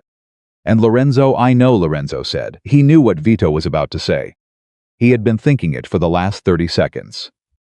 Marco Bellondi, coming out of isolation and calling outside contacts, meant this had moved from legal to something else. It meant the old man was drawing a line under the negotiation phase and opening something different. It meant Isabella was in physical danger in a way that the safe house and the federal case and Okafor's interview could not address on their own. He went to her room. She looked at his face when he came in and understood immediately that something had changed. What happened? She said. Your father left the estate today. He met with outside contacts, men we know. He looked at her steadily. We need to move you tonight. She absorbed this. He's done with the legal approach. It appears so. My father doesn't lose gracefully, she said. He never has. If the courts aren't going to fix this for him, he'll try to remove the problem. She said it with the flatness of someone describing a weather pattern, not detached, but informed. Intimate knowledge of something terrible. That's always been his solution. Remove the inconvenient variable. You're the variable, Lorenzo said. I know Isabella. He came fully into the room. When we move tonight, I need you to understand that the situation has changed. Up to this point, this has been a legal operation. A federal case, an interview, a set of documents. What your father is doing now puts it in different territory. Your territory, she said. Yes. She looked at him. Does that change what you're doing?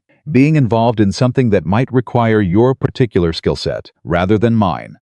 No, he said. It doesn't change what I'm doing. Then it doesn't change what I'm doing either. He held her gaze. You could be in real danger, he said. Not legal danger. Not reputational danger. I know what kind of danger my father represents, she said quietly. I've known it for 6 years. That's different from being a target in motion, he said. When you were in that room, you were controlled. Predictable.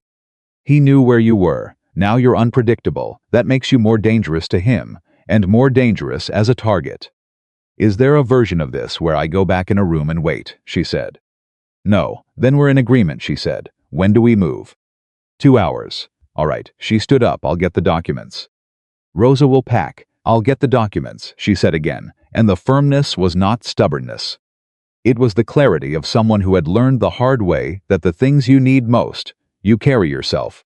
He understood that. He left her to do it. The second safe house was smaller and farther north, in a neighborhood where nobody paid attention to much, because everyone had their own things to pay attention to. Lorenzo came with them this time, which was a departure from the arrangement at the first location.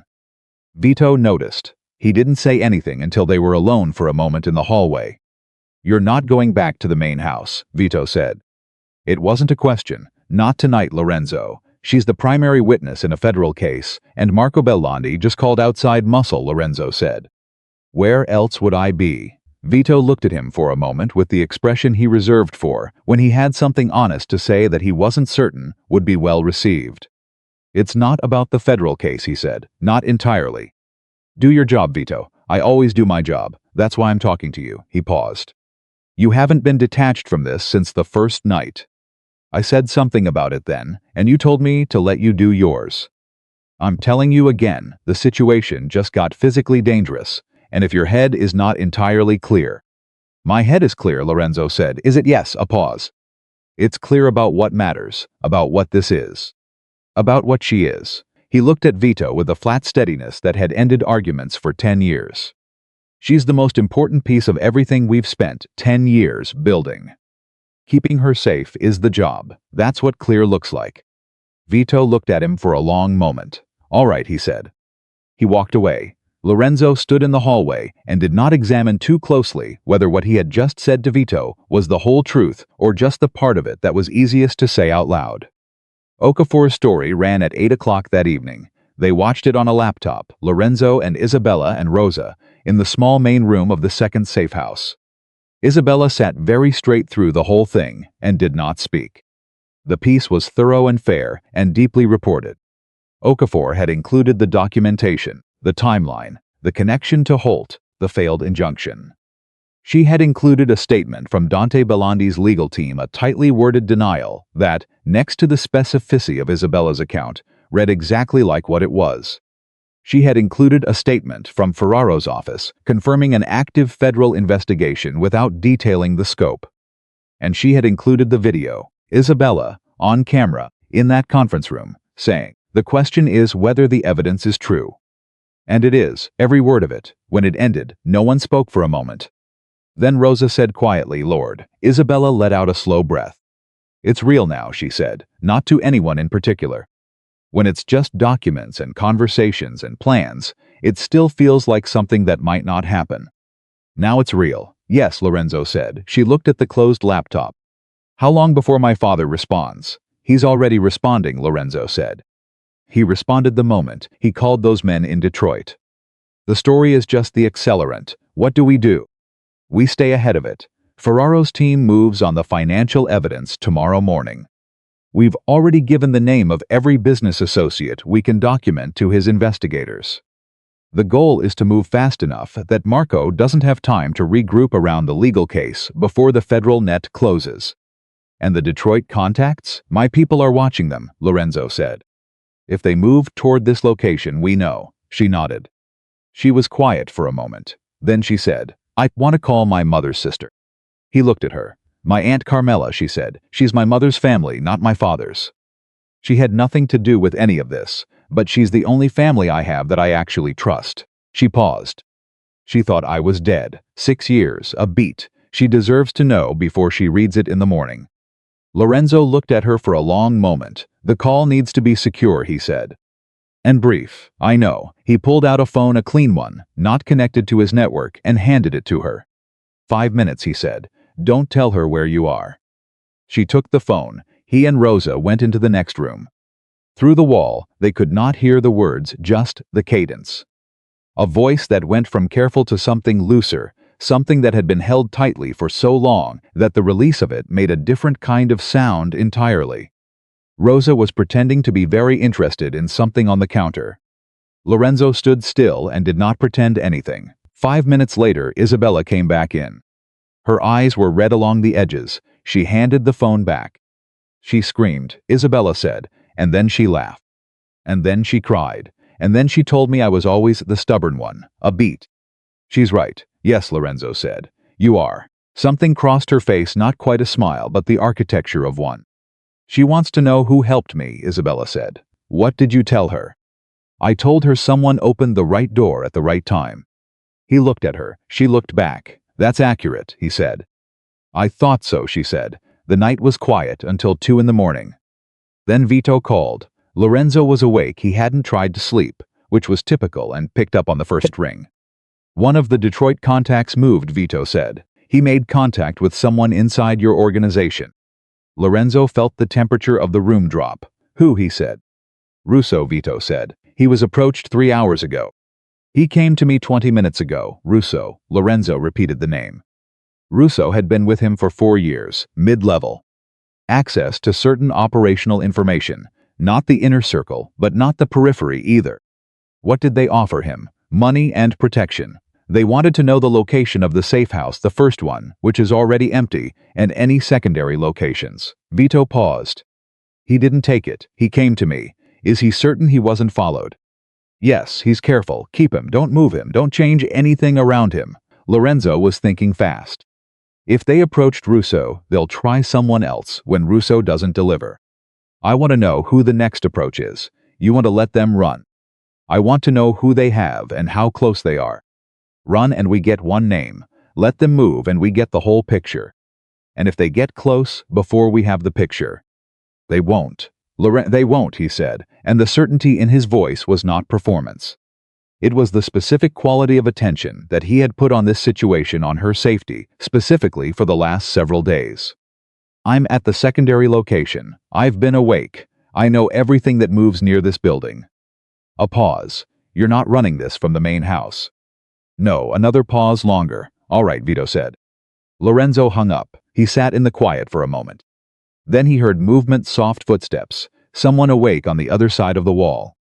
He waited. The door to the main room opened, and Isabella came through it, still in the oversized sweater, clearly not having slept either. She looked at his face. What happened? She said. He told her. Not the softened version, the real version. Russo, the approach, the Detroit connection moving closer. She listened to all of it. You stayed here tonight because you thought something like this might happen, she said when he finished.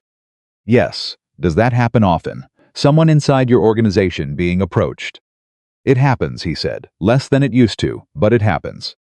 And Russo came to Vito, she said. That matters. Yes. It means the loyalty in organization is still where I've built it. It also means Marco Bellondi is getting desperate, she said. Approaching someone inside your circle is a significant escalation. If it went badly, if you found out, and you obviously were going to find out, it's an act of war. He knows that. He's past calculating that risk, Lorenzo said. He's past calculating most risks, she said. That's what I'm worried about. She sat down across from him. My father, when he's losing, I've seen it twice in my life. Once with a business deal that went wrong in the 90s. Once with my mother at the end, when she was sick and nothing they could do was making it better. She paused. When he feels like he can't control the outcome, he stops being strategic. He becomes something else. What? Dangerous in a different way, she said. Not smart dangerous, cornered dangerous. She looked at Lorenzo. My brother is smart. He plans, he runs contingencies. But my father, he just acts. When he's afraid, he acts. We need to get ahead of the next move before he makes it. Yes, she paused. Lorenzo, there's something I haven't told you. He went still. He had learned to go still when she said that she was not a person who held things back carelessly, which meant when she said she hadn't told him something, it was significant.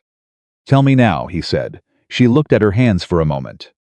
Then she looked up. When I was still in the house before they moved me to the basement, I overheard a conversation between my father and a man named Victor Caldwell. She paused. Caldwell is a financial architect, not a lawyer, not a banker. Someone who builds structures, legal structures, corporate structures that hide money and protect assets from external claims. My family has used him for decades. I know the name, Lorenzo said. What you might not know is what I heard my father tell him, she said. 6.5 years ago, 2 weeks before they locked me up, she met his eyes. My father told Caldwell to begin the process of transferring the core Belandi assets into a structure that couldn't be reached by any legal proceeding in the United States. Offshore structures, real estate in jurisdictions without extradition agreements, foundations registered in 3 separate countries. She paused. He told Caldwell to have the framework ready within 5 years. Lorenzo did the math immediately. 5 years from 6.5 years ago. The framework has been ready for 18 months, she said. The room was very quiet. If he activates it, Lorenzo said slowly, he can move the assets before the federal case reaches any collection phase. The criminal case holds he goes to trial, potentially to prison, but the financial empire walks out the side door. Yes, Isabella said. That's what I think, and you've been holding this. I've been waiting for the right moment, she said. I didn't have the documentation to support it. I only have what I overheard. But combined with what Ferraro has, if they know to look for a Caldwell-built structure, specifically in those jurisdictions, they can find it before it gets activated, Lorenzo said. He was already reaching for his phone. Lorenzo, she reached across and put her hand on his arm. He stopped. Caldwell is connected to people in the federal system too, she said. I don't know who, but my father mentions, in a different conversation, that Caldwell had friends in regulatory positions who could slow things down if the process started. She looked at him steadily. We can't just call Ferraro and hope the information stays contained. If it reaches the wrong person, they trigger the transfer before we can stop it, he said. Yes. He put the phone down. He sat in the quiet for a moment, thinking through the shape of it. The Caldwell structure, the offshore framework, 18 months ready and waiting. Marco Belandi in a corner, past calculating risks, with access to a mechanism that could hollow out everything the federal case was built around. You've been carrying this since the basement, he said. Since before the basement, she said. I wrote it down the day after I heard it. It's in the first bundle, page 3, she paused. I didn't lead with it because I needed to understand what resources we had before I opened something this large. He looked at her for a long moment. You were protecting the case, he said. I was protecting the outcome, she said. There's a difference. The case is a process. The outcome is the truth being permanent. Those aren't always the same thing. He held her gaze. Who do you trust in Ferraro's office, she said. Not who does Ferraro trust, who do you trust, independent of that. His partner, Lorenzo said. The woman who came to the first meeting. She's been in the department for 11 years. I've checked her the same way I check everyone. Then she's who we call, Isabella said, not Ferraro directly. Her Lorenzo nodded once. It was the right call. He could see that clearly. How long have you been thinking through this particular problem? He said. Since the second day, she said, when I had enough quiet time to think about what my father would do when the pressure reached a certain level. You mapped his response before he made it. I've known my father for 34 years, she said. I have a reasonable model. Lorenzo looked at this woman who had spent the second day of her freedom mapping her father's contingency responses, who had held the most critical piece of information for exactly the right amount of time and released it at exactly the right moment and understood, with a completeness that he hadn't reached before, exactly who he was looking at. Not a victim who needed rescuing, not a witness who needed managing. A person who had been the most strategic actor in this entire situation from the moment he opened that door, and who had allowed him to believe he was directing the operation because she understood that his resources and her information needed each other, and pride was not a luxury either of them could afford. You've been running this too, he said. She held his gaze evenly. I've been contributing, she said. That's generous. It's accurate. You have things I don't have. I have things you don't have. She paused. That's not a power competition. That's a collaboration. He was quiet for a moment. We call Ferraro's partner at first light, he said.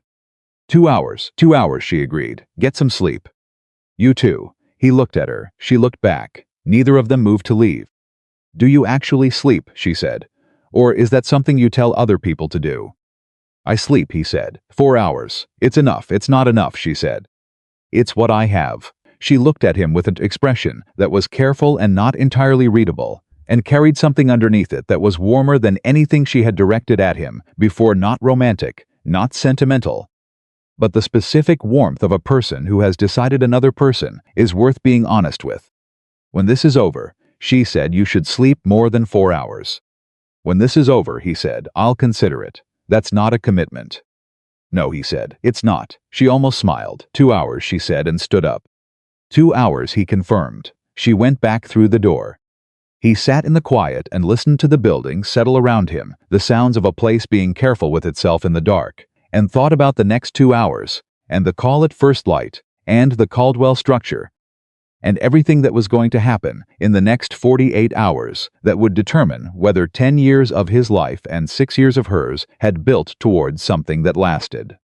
He thought about that, and then, against every habit of the last 10 years, Lorenzo Moretti leaned back in his chair, closed his eyes, and slept. The call to Ferraro's partner went through at 6:14 in the morning. Her name was Agent Diana Reyes, and she picked up on the second ring, which meant she had already been awake, which meant Ferraro's office had been running through the night. Lorenzo put the phone on speaker so Isabella could hear. He had not asked if she wanted that, he had simply done it, because it was her information and her call, and the performance of consulting her on something that was already obvious was a form of condescension he was not willing to practice. She noticed. She did not comment. She just pulled her chair closer to the table. Caldwell, Lorenzo said when Reyes answered. Victor Caldwell. We have reason to believe Marco Bellondi activated a long-term asset protection structure through Caldwell approximately 18 months ago. Offshore foundations, real estate in 3 separate jurisdictions, no extradition agreements. A pause on the other end, not surprised, calculating. Where did this come from? Reyes said. Isabella Bellondi overheard the original conversation 6.5 years ago, Lorenzo said. She documented it. I can corroborate the date and the participants, Isabella said. The specific language my father used is in my records. Page 3 of the first bundle. Ferraro has the bundle. Another pause. Caldwell has federal contacts, Reyes said carefully. We know, Lorenzo said. That's why we called you and not Ferraro directly. The pause this time was longer. Lorenzo understood what was happening on the other end, Reyes processing the implication, which was not a small one. If Lorenzo had called Ferraro directly, and Ferraro had passed the information to someone compromised, the Bellondi family had hours to activate the structure before federal investigators could identify and freeze it. Reyes understood immediately why she was getting the call instead. I need 2 hours, Reyes said. You have 90 minutes, Lorenzo said. Lorenzo Isabella started. 90 minutes, he repeated. After that, Marco Bellondi will have been awake long enough to start making decisions, and we do not want him making decisions before the assets are frozen. A beat. 90 minutes, Reyes said. Don't go anywhere. She hung up. Isabella looked at Lorenzo. 90 minutes was aggressive. It was accurate, he said. Aggressive and accurate aren't the same thing. She needed the pressure. Everyone needs pressure sometimes, he said. The question is whether they respond well to it. She will. How do you know? Because she paused before she agreed, he said. People who can't handle pressure agree too fast to make it stop. She calculated first. That means she's already thinking about how to solve it, not how to get out of the conversation. Isabella looked at him for a moment. You read people the same way I do, she said. You just do it faster. You do it more accurately, he said. She looked mildly surprised, not at the compliment, but at the directness of it. Lorenzo did not give compliments casually. She was learning that. That's the first time you've said something like that. It's the first time the situation required it, he said. She held his gaze for a moment. Then she looked at the phone. 87 minutes, she said. Yes, he said. Let's use them. They went through the first bundle together, one more time, the Caldwell section specifically, cross-referencing every detail against what Ferraro's team had in the financial documents from the safe. Lorenzo worked fast and Isabella kept pace, which was something he had noticed from the beginning, but still registered each time the woman processed information at a speed that most people he worked with could not match, and she did it without losing precision. 50 minutes in, Vito called. The second Detroit contact made his approach, Vito said. Not to someone in our organization this time. To a building manager in the north side, someone connected to a property we've used before. He was trying to map safe house locations. Did he get anything? No. The manager has worked with us long enough to know the protocol. He stalled them and called us a beat. But Lorenzo, they're close. Too close. They're not guessing anymore. They're triangulating. How long before they narrow it down? If they work through the night, 6, maybe 8 hours. Lorenzo looked at Isabella across the table. She had heard. Her expression had not changed, which was not because she wasn't processing it. He could see the calculation running behind her eyes, but because she had decided not to let the fear take up space she needed for thinking. We move again after Reyes calls back, Lorenzo said. Third location, I'll handle it. In person, same protocol as last time. He paused. How are we on Russo? Clean. Nobody has approached him again. I think they've written him off. Good. Keep him where he is. He hung up. Third location, Isabella said, yes. You expected this. I expected that they would get closer than was comfortable, he said. I planned for it. She looked at him steadily. When does this become too dangerous to keep running the way we're running it? It's already dangerous, he said. The question is whether stopping would be less dangerous. And the answer is no, because stopping hands them the window they need to activate the Caldwell structure.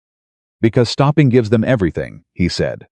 The assets, the narrative, and you back in a room somewhere. He looked at her without flinching. I'm not going to let that happen. I know you're not, she said. And she meant it not as reassurance or as gratitude, but as the statement of someone who had assessed the situation clearly and reached a conclusion.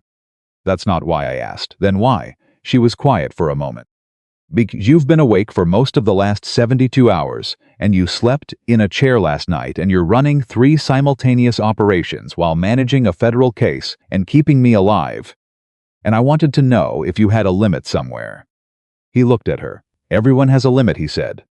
I know, where's yours? Not here, he said. Not yet. She studied him for a long moment. All right, she said. Then neither is mine. Reyes called back at 7:49. We found the structure, she said. Her voice was careful and controlled, which meant the news under it was large. Caldwell built it over 4 years, starting 7 years ago. 3 foundations registered in the Cayman Islands, 2 in Liechtenstein, property holdings in Montenegro, and the UAE. A pause. The structure is more sophisticated than anything we've seen from a domestic organized crime family. This wasn't built by a man who expected to need it. This was built by a man who planned to use it. Can you freeze it? Lorenzo said. We're in the process now. International coordination through the DOJ, it's moving. But there are pieces in jurisdictions where we need their cooperation, and some of those calls are being made right now. Another pause. There's something else. Tell me. Caldwell's federal contact, Reyes said.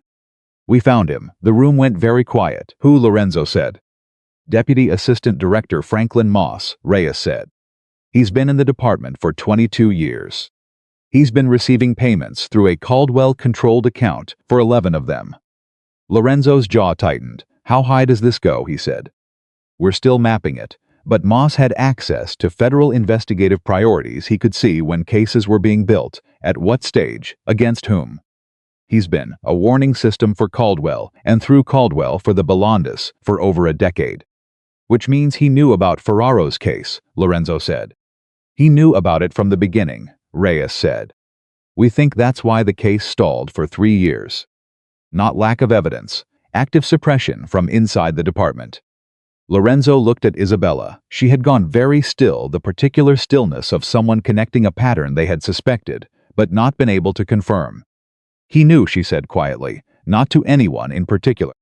They had someone inside the whole time, that's why no one ever came. Lorenzo reached across the table and set his hand on top of hers. It was the first time he had touched her in any way that was not operationally necessary. She looked down at his hand, then she looked up at him. She didn't move her hand away. Reyes, Lorenzo said, his voice steady. Moss is being contained, as of 30 minutes ago, Reyes said. He's been suspended pending investigation. He doesn't know why, yet officially it's a routine review. He hasn't been able to contact anyone externally. Good. A pause. What do you need from us, Isabella? Reyes said. I need her to be available for a formal deposition within the next 12 hours. Not because we need more evidence, we have enough. But because with Moss in the picture, we need her account on the official record before anyone tries to challenge the chain of evidence. I'm available, Isabella said clearly, loud enough for the phone to pick up. Ms. Belandi Reyes said, "Are you all right?" "Yes," Isabella said. "Tell me where to be and when." The deposition happened at 9 in the morning in a federal building on the other side of the city, in a room with 3 federal investigators and a court reporter and a camera recording everything. Lorenzo stayed outside in the hallway. This was the one piece Isabella had been explicit about. From the beginning, the deposition was hers alone, in a room where the absence of a Mafia boss made the independence of her testimony unimpeachable. He stood in the hallway for 2 hours and 40 minutes. Vito called twice. He answered both times, handled both situations, and returned to standing in the hallway. Caruso brought coffee at some point. Lorenzo drank it without tasting it. When the door opened and Isabella came out, she looked exhausted in a way that was different from the exhaustion he had seen in her before. The previous exhaustion had been the exhaustion of someone running on reserve capacity, the deep tiredness of long confinement. This was the exhaustion of someone who had just spent nearly 3 hours telling the most important story of their life to people with the authority to act on it. It was, he thought, a better kind of tired. She saw him in the hallway and walked toward him. "Done," he said. "Done," she said. "How did it go?" "They have everything," she said. "Everything I know. Everything I remember. Everything I wrote down in 6 years in that room." She paused. "It's out of my hands now. That's what's supposed to happen." "I know." She stopped in front of him. "It feels strange. Carrying something for 6 years and then putting it down. What does it feel like?" She thought about it honestly, which he had noticed was something she always did. She didn't reach for the easy answer. "Like the moment after you've been holding your breath for a very long time," she said. "Not relief exactly. More like remembering that breathing is something you know how to do." He looked at her for a moment. "Let's get you somewhere safe," he said. The third safe house was the last move they made. Lorenzo had chosen it 2 weeks before any of this began, a property with no traceable connection to his organization, acquired through 3 intermediary transactions, in a part of the city that was neither prominent enough to attract attention nor isolated enough to feel exposed. He had planned it as a final option for an entirely different scenario. It served this one better than he had anticipated. By afternoon, the news had broken wide. Not just the Okafor interview that had been the first wave. The second wave was the federal investigation itself becoming public knowledge, with Ferraro's office issuing a statement confirming the scope of the case: financial crimes, corruption, organized criminal enterprise, and the detention of a deputy assistant director pending investigation for obstruction and receipt of criminal proceeds. The Belandi name was in every headline. The Caldwell structure was being unwound in real time across 4 jurisdictions with the cooperation of 2 foreign governments that, it turned out, had their own reasons to be cooperative. And in the middle of all of it, Dante Belandi made a mistake. He called a press conference. Lorenzo watched it on his phone with Vito and Isabella, and within the first 4 minutes, he could see the mistake happening in real time. Dante was going off script. The controlled, tearful performance of 2 days ago was gone. In its place was something rawer and less calculated, a man who was watching his architecture collapse in every direction simultaneously and had decided that the answer was to go loud. He attacked Isabella directly. He called her delusional. He called her vindictive. He called her a tool of organized crime. He said things about her mental state that were not simply legally questionable, but were the kind of statements that a man makes when he has lost the thread of strategy and is operating on something more primal. Vito said very quietly, "He just handed us the defamation case." "Yes," Lorenzo said. He looked at Isabella. She was watching the screen with an expression that he had not seen from her before. Not anger, not hurt. Something harder than either of those, the expression of someone watching a person they once knew prove, beyond any remaining doubt, exactly who they are. "He's scared," she said. "Yes, he never gets scared," she said. "In my whole life I never saw my brother scared." She paused. "It means it's working." "It's working," Lorenzo said. She nodded once to herself, closed the phone, set it on the table. And then she did something he had not seen from her in the 2 weeks since he'd found her. She put her face in her hands, not crying, not breaking. Just taking a moment to be inside the weight of it, without having to perform steadiness for anyone. He recognized it because he had needed those moments himself, in private, and had taken them the same way briefly, completely, without apology. He did not say anything, he did not move closer or offer words or try to solve the moment. He just stayed where he was and let her have it. After about 30 seconds, she lifted her face. Her eyes were dry, her expression was back to the particular clarity that was, he had come to understand her natural state. "All right," she said. "All right," he said. Marco Bellondi was taken into federal custody at 6:47 that evening. Dante Bellondi was arrested 2 hours later at his attorney's office, where he had apparently gone to try to coordinate a response and found instead that his attorney had already been contacted by federal investigators regarding his own potential liability. The arrests were not loud. Lorenzo had expected something dramatic. Doors kicked in, helicopters, the theater that sometimes accompanied significant federal action. Instead, it was quiet and procedural, the way things go when the evidence is so comprehensive that nobody is arguing about whether it's happening, only about the specific charges. Vito sent the news in a text. Lorenzo read it standing in the small main room of the third safe house. He read it twice. Then he set his phone down on the table and stood very still for a moment. 10 years. He had spent 10 years building toward this. And now that it had arrived, he was standing in a borrowed room, feeling something he had not anticipated and did not have a clean word for. Not triumph, he had expected triumph, and it was not that. Not relief, he had not realized how much weight he had been carrying until this moment when some of it lifted, and the lifting felt strange, like removing a pressure that had been so constant it had become structural. Isabella came in from the other room. She looked at his face. "They're in custody," she said. It wasn't a question. Yes, she stood across the room from him for a moment. "How do you feel?" she said. He looked at her. He thought about the honest answer, which he had not let himself think about fully until this moment. "I'm not sure," he said. "I've been moving toward this for 10 years. I know how to move. I'm not sure what I do when I stop." She crossed the room and sat down at the table. "Sit down," she said. He sat. "You don't stop," she said. "You just move in a different direction." "What direction?" She looked at him steadily. "That's what you have to figure out," she said. "And you have time now. For the first time in 10 years, you have time." He looked at her across the table. "What about you?" "What about me? You said when this was over you didn't know what came after," he said. "It's over, or close enough. What comes after?" She was quiet for a moment. He watched her think, not the operational thinking he had come to know over the past 2 weeks, the rapid tactical processing, but something slower. Something that had been waiting, underneath all of it, for the space to surface. "There are people like me," she said finally. "People who know something that powerful people don't want known, and who get buried for it. Not always literally, but buried, silenced, discredited, isolated, made to disappear from their own lives." She paused. "I spent 6 years in a room. I came out, and I had documentation, and I had you, and I had Ferraro. Most people don't have any of that." She looked at him. "I want to do something about that." "What kind of something?" "I don't know exactly yet," she said. "Something real. Not a charity that puts a name on a building and holds a gala. Something that actually reaches people who are in the process of being buried." She paused. "I have 34 years of understanding exactly how powerful families operate. I know every mechanism. I know every move." She held his gaze. "That knowledge is more useful than I've let myself think about." "It is," he said. "Will you—" She stopped herself.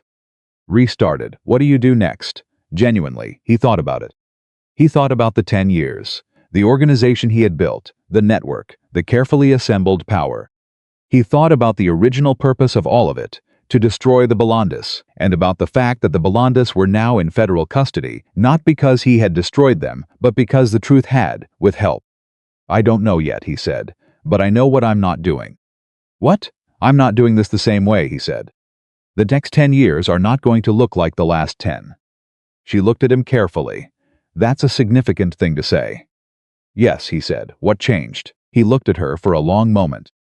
The honest answer was that she had changed it not by doing anything dramatic, not by asking him to be different, but by being a person who had been given every reason to become cruel and had refused, and who had shown him, without making a point of it, that the thing he had mistaken for strength in himself for 10 years was partly just the momentum of grief. "I found something worth protecting," he said. That changes the calculation. She held his gaze. Lorenzo, she said, I need to say something. Say it. What I'm about to do, the work I described, I'm not asking you to be part of it. I'm not asking for anything from you on the other side tonight. She was careful with her words, the way she was always careful. What you did finding me, keeping me safe, trusting the evidence over the narrative, that was extraordinary. And I don't want you to feel like you owe me a future because of it, or that I owe you one. I don't feel that way, he said. Good, but... She looked at him. I'm not finished, he said. She waited. You said a room with better lighting, he said. That first week, that this was a room with better lighting. A place where you could finally say what you'd been trying to say. I remember. I want to be the person who makes sure you always have a room with better lighting, he said. Not because I owe it to you, and not because you owe it to me. Because that's what I want to do with the next part of my life. He paused. If you'll allow it. She was very still. That's not a small offer, she said. No, he said, it's not. You've known me for 2 weeks. I've known you for 2 weeks, and I know that you spent 6 years in a basement, and came out still trying to tell the truth, he said. That tells me more about a person than 2 years of normal acquaintance. She looked at him for a long moment. You're very honest, she said. You've said that before. It keeps being true. He waited. She looked at her hands. Then she looked back at him. I spent 6 years planning for one specific outcome, she said. I didn't let myself think about what came after, because I needed everything I had to get here. She paused. I don't entirely know who I am on the other side of tonight. I know, he said, but I know I'm not afraid of finding out, she said. And I know I'm not afraid of. She stopped. I'm not afraid of this. This, he said. Yes, she said this. Neither of them moved for a moment. Then Lorenzo said, the work you described, the people who are buried, who don't have documentation or lawyers or anyone coming through the right door. I know how powerful families operate too. I've been on both sides of it. He looked at her steadily. I have resources. I have information. I have people who know how to find what gets hidden. She looked at him. You're not offering to be my bodyguard. No, you're offering to work. Yes. Something moved across her face, slow, careful. The expression of someone calculating not whether the offer was real, but whether they were ready to accept something real. That would change things, she said, between us. Whatever this is. Yes, he said, it would. Are you prepared for that? He held her gaze. Isabella, I spent 10 years being prepared for a war. I think I can handle this. She almost smiled. It reached her eyes this time fully, completely. And it was the first time he had seen that happen. And it was, he thought, the most significant thing he had witnessed in the entire 2 weeks of this. All right, she said. All right, he said. 3 months later, Ferraro called Lorenzo on a Tuesday morning. Marco Bellondi took a plea, he said. Dante's going to trial, but it won't last long. The evidence is, he paused. Lorenzo, in 26 years I have never had a case this airtight. The documentation alone would have been sufficient. The offshore structure, the Moss connection, the Holt affidavit being thrown out, he stopped himself. I just wanted you to know, and to tell Isabella. I'll tell her, Lorenzo said. The foundation she's building, Ferraro said. My office has been in contact with her team. She knows things about how these families operate that my investigators don't. If she's willing to be a resource, she's already said yes, Lorenzo said. A pause. Of course she has. Lorenzo almost smiled. He found Isabella in the small office that had become hers over the past 3 months, a room with actual light, actual windows, no bars. Shelves full of actual folders, because she had not been able to entirely break the documentation habit, and he had not asked her to. She was on the phone with someone, speaking quietly, and with the specific focused energy she used when she was listening to someone describe a situation that required careful attention. She looked up when he came in and held up one finger 1 minute without breaking her attention to the call. He leaned against the doorframe and waited. 2 minutes later, she hung up. A woman in Memphis, she said. Her family is doing to her what mine did to me. Slowly. She's still in the early stages. They haven't locked anything down yet. Her voice was level, but he could hear the thing underneath it that drove all of this. We can get ahead of it if we move this week. Then we move this week, he said. She looked at him. Ferraro called you. Yes. Marco took a plea. Yes. She was quiet for a moment. He watched her take the information in the news that the thing she had worked toward for 6 years and fought for in the 2 weeks that followed was now permanent, irrevocable, on the official record of the world. Good, she said. Just that word. Good. The same word she had used the night they filed the federal case. The same word that carried the same weight, not celebration, not relief, but the deep, quiet satisfaction of a true thing becoming permanent. The woman in Memphis, Lorenzo said. What does she need? Isabella was already reaching for a folder, and that was how the next chapter began, not with triumph or ceremony, or any of the things that stories are supposed to build toward, but with a woman reaching for a folder and a man leaning in the doorway, and both of them already moving toward the next room that needed better light. Because that is what people do when they have survived something and chosen, deliberately and against every easier option, not to become less than what they survived. They find the next person still in the dark, and they open the door.